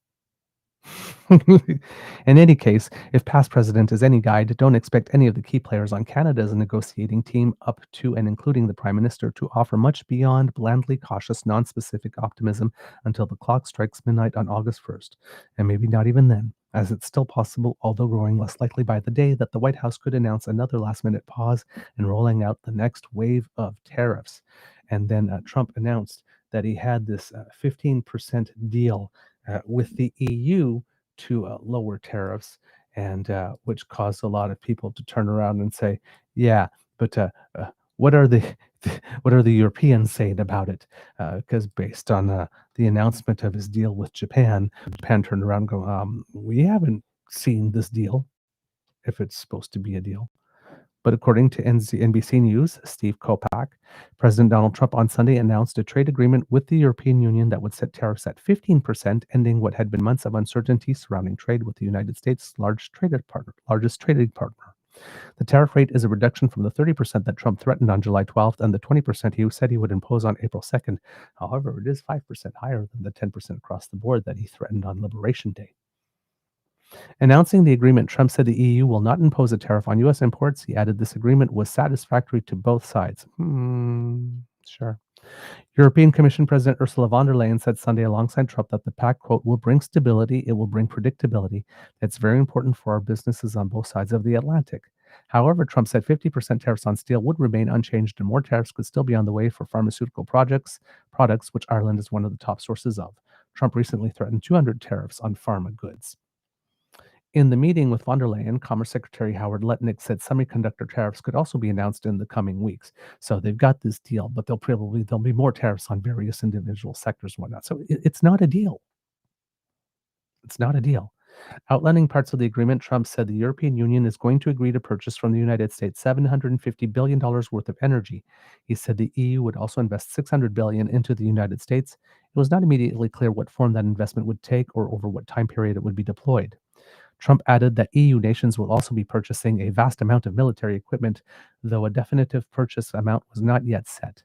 The European Commission has been bulking up on its military supplies, but has been focused on buying primarily from European companies so far. Trump said this arrangement would lead to the opening up of all of the European countries, which I think I could say were essentially closed. However, the EU buys hundreds of billions of dollars in US goods each year. In 2024, that value was nearly $400 billion. Yeah, such a closed economy to the United States. The agreement appears to closely mirror the trade agreement announced with Japan on Tuesday, under which Japanese imports will face a 15% import duty, which was also lower than Trump's earlier threatened. In a press briefing after the meeting with Trump, von der Leyen said that the 15% tariff would not stack on top of any other tariffs already in place. She said the US and EU have both agreed to apply zero tariffs to a number of categories of imports: all aircraft and component parts, certain chemicals, generic pharmaceuticals, semiconductor equipment, and some agricultural products. Quote, "We will replace Russian gas and oil by significant purchases of U.S. liquefied natural gas, oil, and nuclear fuels," she said. Von der Leyen said she estimates the union will buy $250 billion worth of the energy products per year over the course of a 3-year period. 15% is not to be underestimated, but it's the best we could get, she added, of the still high rate of duties that exports from the 27 European countries will face.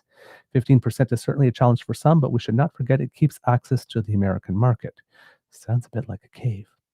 But last year, the average U.S. tariff on imports from the European Union was just 1.2%, according to Capital Economics Chief Europe. According to Capital Economics' Chief Europe I cannot say that word. Chief Europe economist. Ireland's Prime Minister said in a post on X that he welcomed the deal, but, quote, "It does mean that there will now be higher tariffs than there have been, and this will have an impact on trade between the EU and US, making it more expensive and more challenging." Germany's prime minister responded by saying a trade conflict has been averted that would have hit the export-oriented German economy hard. This is especially true for the automotive industry, where the current tariffs will almost be halved from 27.5% to 15%. This is precisely where the rapid reduction of tariffs is of utmost importance. The European Union has been in active negotiations with Letnic and U.S. Trade Representative Jameson Greer for weeks and had believed it was extremely close to a deal before Trump suddenly fired off the letter on Truth Social, saying he would hike tariffs to 30%. The EU's top trade negotiator made multiple trips across the Atlantic to meet with his U.S. counterparts and was set to speak by phone with Letnic again Wednesday, according to a spokesperson from the EU. Quote, "Imposing 30% tariffs on EU exports would disrupt essential transatlantic supply chains to the detriment of businesses, consumers, and patients on both sides of the Atlantic," von der Leyen said after Trump's July letter. Immediately after the letter, the EU said it would continue working toward an agreement of some type by the new deadline of August 1st, but the bloc continued to simultaneously prepare an extensive list of U.S. products against which it could apply retaliatory tariffs if an agreement weren't reached amid fears that Trump could end talks.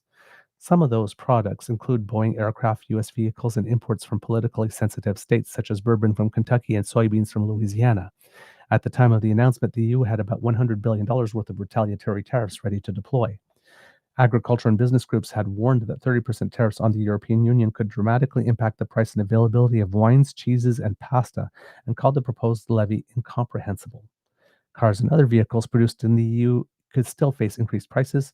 The costs for our companies have already reached the billions, and with each passing day, the total continues to grow, the German auto trade group VDA told NBC News in a statement on July 14th.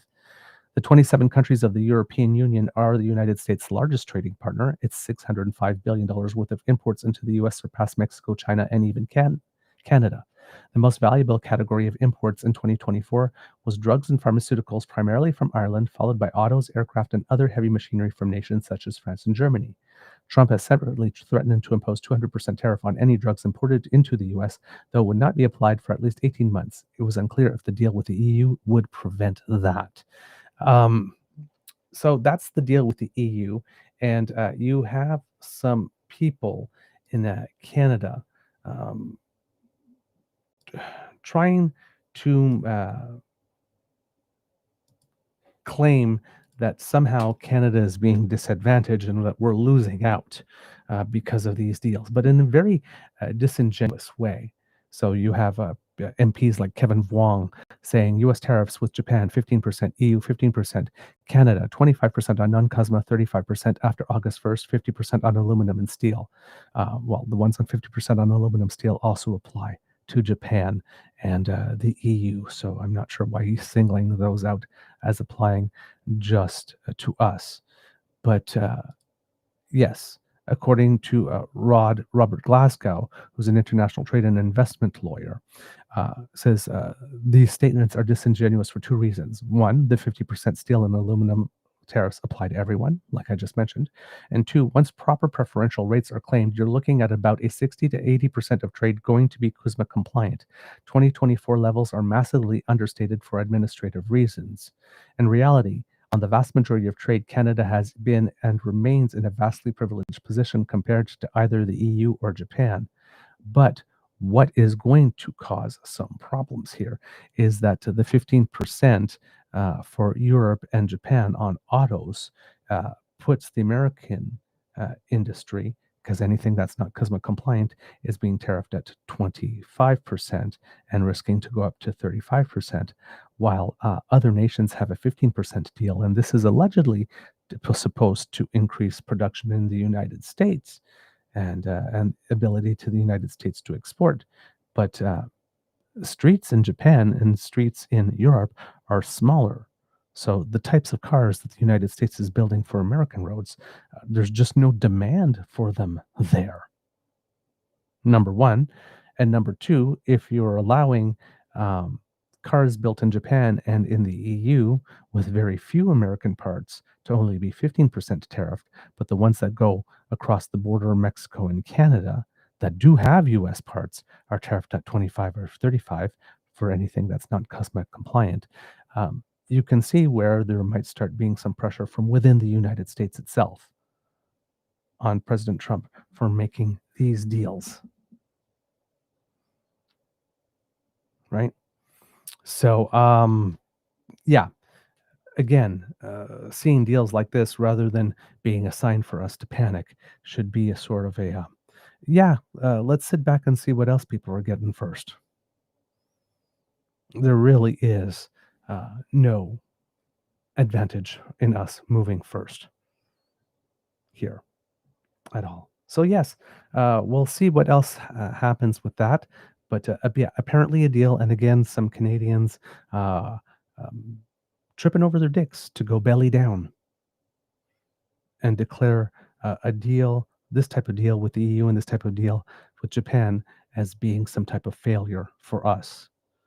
When no, like not even close. But don't leave it to conservatives.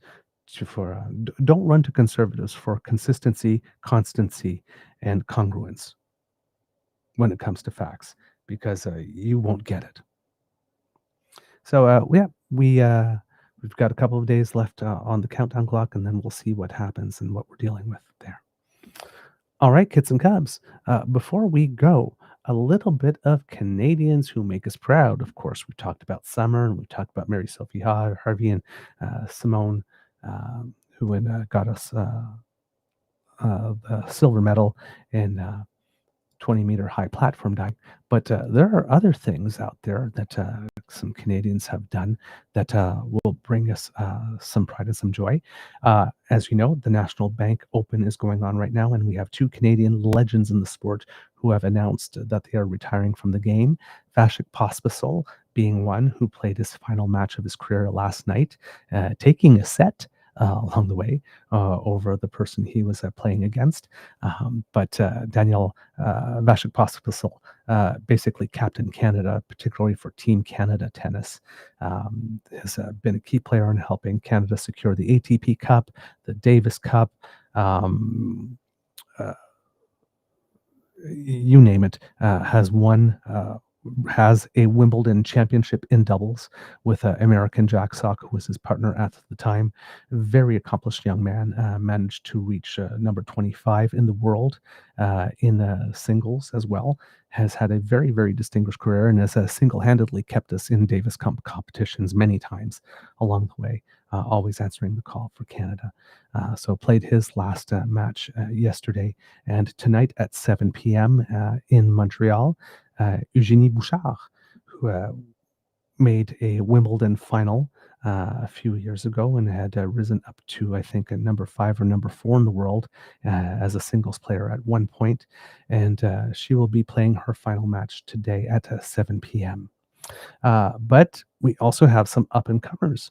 A gentleman named Dan Martin who got a wild card into the qualification round for the Canadian tournament, won his qualification matches and entered the main draw. So even though he's the 561st in the world, he's playing in a Master 1000, which is one level below a Grand Slam tournament, for the first time in his career.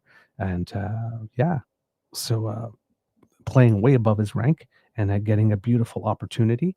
Also, a young man named Nicolas Arsenault, who got a wild card into the main draw and surprised everyone with a victory against a Frenchman. Nicolas Arsenault is ranked in the 600s in the world, but won a first round Master 1000 match on his first try when given an opportunity.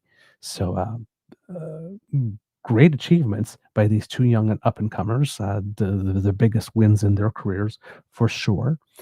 On the women's side, Victoria Umboko won her first round match. So did Rebecca Marino. And so did Bianca Andreescu, but again, that one was a little tricky. Bianca Andreescu, former Grand Slam champion from the U.S. Open, was playing Barbara Krejcikova, former Grand Slam champion from the French Open and Wimbledon, and that's in singles, and then a many-time doubles Grand Slam champion with then partner Katerina Siniakova. But on match point, I think it was running to hit a ball and rolled her ankle again and hurt herself again, as has happened many times in her career. And you could see her crying and saying, "Why does this always happen to me?" They taped her up. She got hobbled back on the court because she was 2 points away from winning, had two great serves, and ended up winning the match. She has a couple of days to recover, but nobody knows if she'll be able to play her second round match.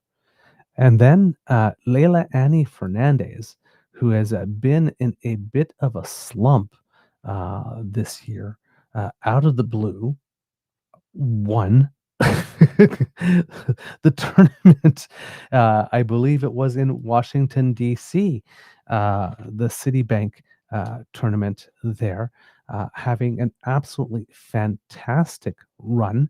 It's her fourth career WTA title, and a very convincing win in the final, beating Anna Kalinskaya 6-1, 6-2. So clearly dominated that, and it's a 500 event, so Grand Slam -2. I believe it was a 500 event. Yes.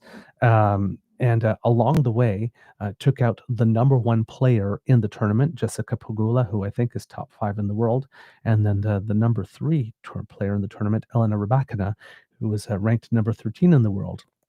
So Leila Annie Fernandez entered this tournament ranked 36th in the world, and has climbed up to 24th in the world as a result of it, and is coming into Montreal on a very good winning streak. And that was the case for Bianca Andreescu as well, having won 6 games, 3 in mixed doubles and 3 in singles at the Hopman Cup, when she won that with Felix Auger-Aliassime, and then came into this to face Barbara Krejcikova, who again is a very highly ranked, I believe a top 20 player for sure. And Bianca Andreescu is currently ranked around 185th in the world as she's trying to make her way back up the rankings, coming back from injury. So some really great results from Canadians here at the National Bank Open, and hopefully they will keep on writing a very, very good story for us. All right, kids and cubs, that's the end of this episode of the Daily Beaver Morning Show. We hope that you love listening to us because we love making this for you.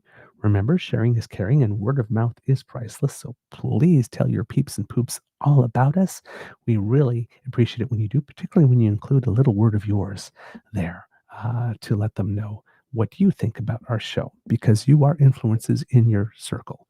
If you would like to help us in other ways, kids and cubs, well, actually, we'd like to help you first, because if you're not able to watch us live because you're busy and you might need to take us with you because you're on the go, well, hey, thanks to the right girl who sponsors our pod page, you can take us with you. All you have to do is scan this QR code that has appeared on our screen, or if you're listening, go to podpage.com/the-true-north-eager-beaver, and when you, with the hyphen between each one of those words, and when you click on subscribe, when we have something fresh off the bandwidth, it comes directly to you, just like that.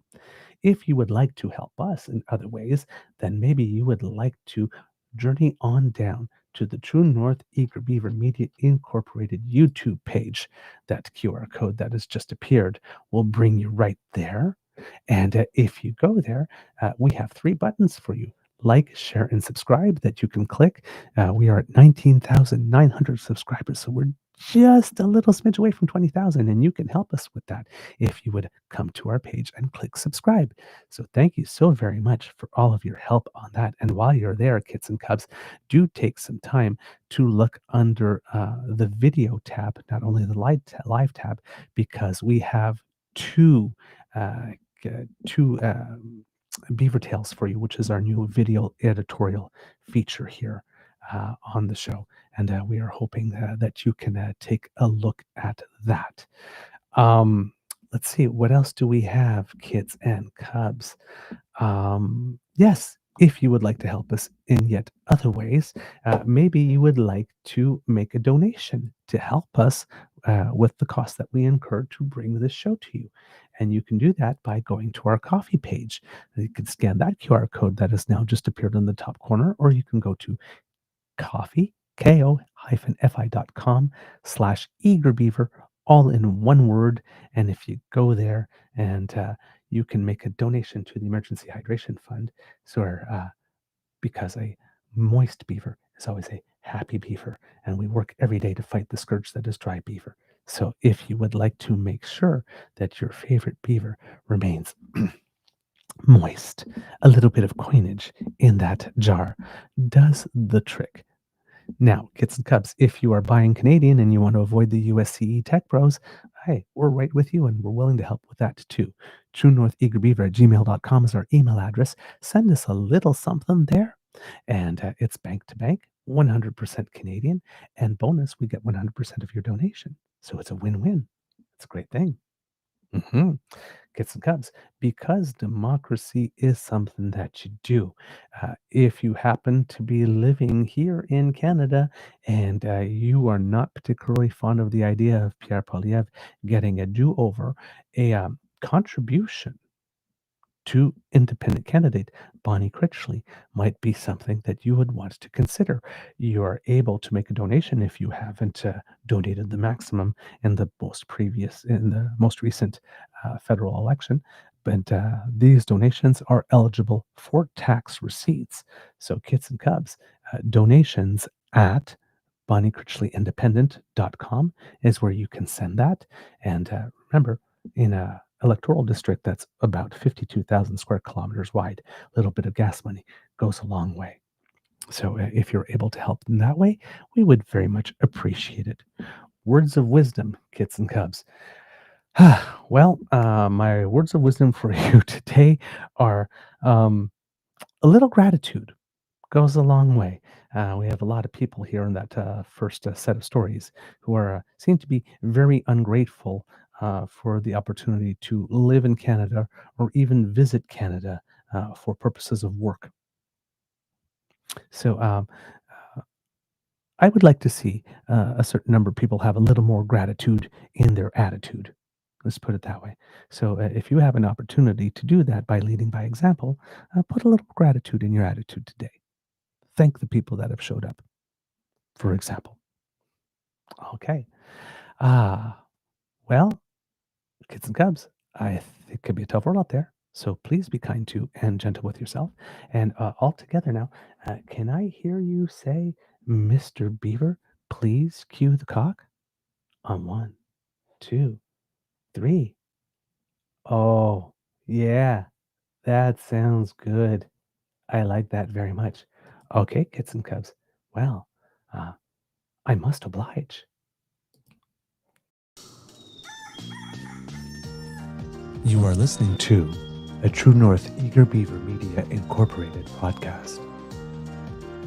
The True North Eager Beaver podcasts are proudly brought to you by our founding sponsors, the Misfit Mysteries from Corvid Moon Publishing, your source for science fiction, fantasy, and cozy mysteries featuring a broad diversity of characters, CanadianTarot.com, their uniquely Canadian online eclectic tarot community, and the Peppermaster, hot pepper sauces made from farm fresh ingredients to thrill your taste buds and expand your mind. We are grateful to the Crier Media Network for its support, Pete Jarvis for our artwork, and Paul Joseph Something for our opening and closing sequence music.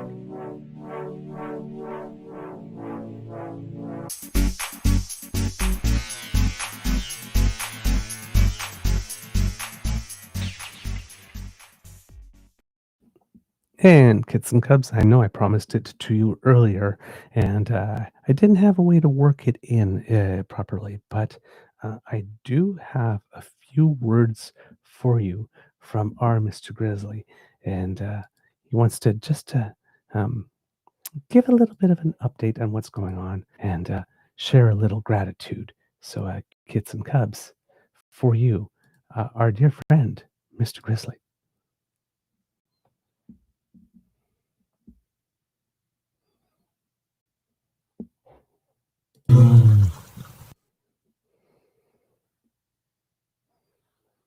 Well, hey, kids and cubs. I didn't put my headset in, so I can't even hear what I'm saying, because I'm a little bit hard of hearing, as many of you well know. Just thought I'd pop in real quick to give you a greeting and say, hey, how are you? I hope you're doing well, and to let you know that I am doing my utmost to try and create additional content for you so that Mr. Beaver can air these clips on a daily or semi-daily basis, or as he sees fit. I'm just going to send them to him, and he'll put them up when he has the opportunity to do so. And I do miss you each and every morning, but as you all know, my life has radically changed with my new job, and I get up every day at 4 a.m., which isn't easy, but I'm grateful for the job, I'm grateful for the work, and I'm grateful for the income, because trust me when I say it was down to the nitty-gritty, it really was. Now, I'll get my first pay on the 31st, but it's only for 5 days' work, so it's still going to be a little slim pickings for Mr. Grizzly for a little while, but that's okay. That light at the end of the tunnel is there, and I see it getting brighter every single day. So between now and then, I'll just hold on tight, create some content for you where and when I can, and maybe we'll look at doing some later stuff in the day. Maybe go live some point later on in the day, possibly. We'll see. We haven't had a chance to really hash out all those ideas because, quite frankly, there's a lot of things happening right now that you're not fully aware of. There are things changing for the better.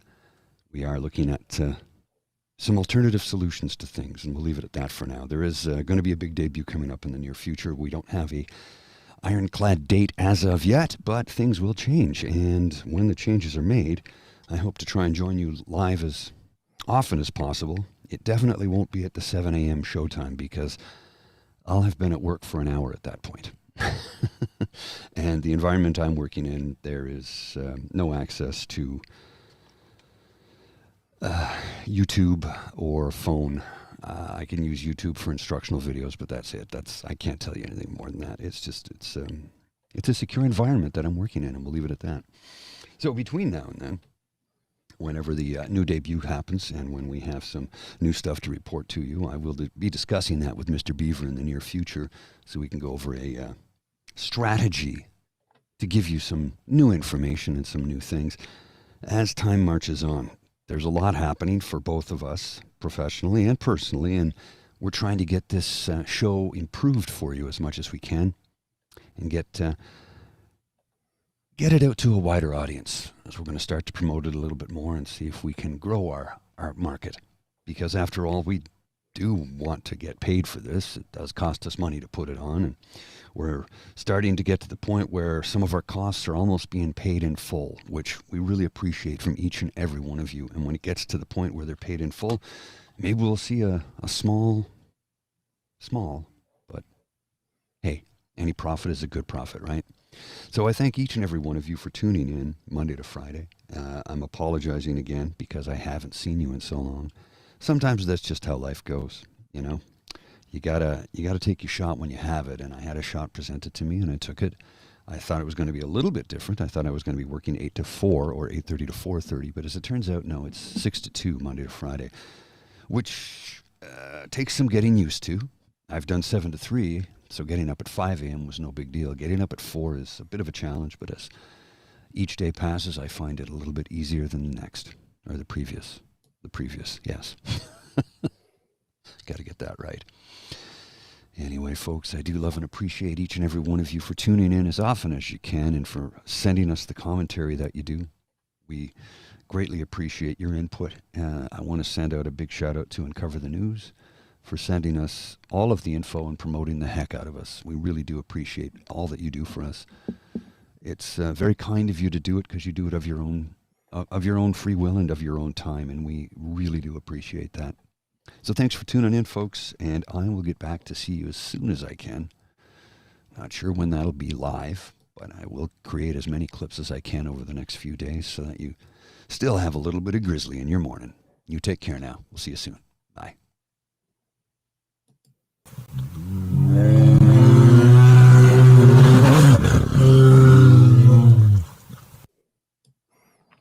That was a not particularly growly Grizzly growl. So hopefully we'll have some interventions from Mr. Grizzly this way until such time as we can figure out what we're doing next. As Mr. Grizzly mentions, yes, we are working behind the scenes here to make some changes that hopefully we'll have an opportunity to announce to you very soon, because as Mr. Grizzly says, we do not have a firm date, but there's some decisions being made here in order to position the show in such a way that we might be able to better reach an audience that would be specifically interested in this type of content, and have some opportunities to work with people, with other people with whom we admire, but we haven't had a chance to bring on the show yet, and which gives opportunities for new alliances and new types of content and all that kind of stuff. So, and as we talked about, as Mr. Grizzly talked about as well, because I do miss him on the show, if we can find some other way to get him on a little more regularly, which might mean rebroadcasting our shows at 7 o'clock in the morning rather than doing them live, or at least a couple of days a week, maybe not doing them live. We don't know exactly how it's going to pan out, but doing the shows alone, it's okay, but I find they're better when I have my friend here, my brother from another mother.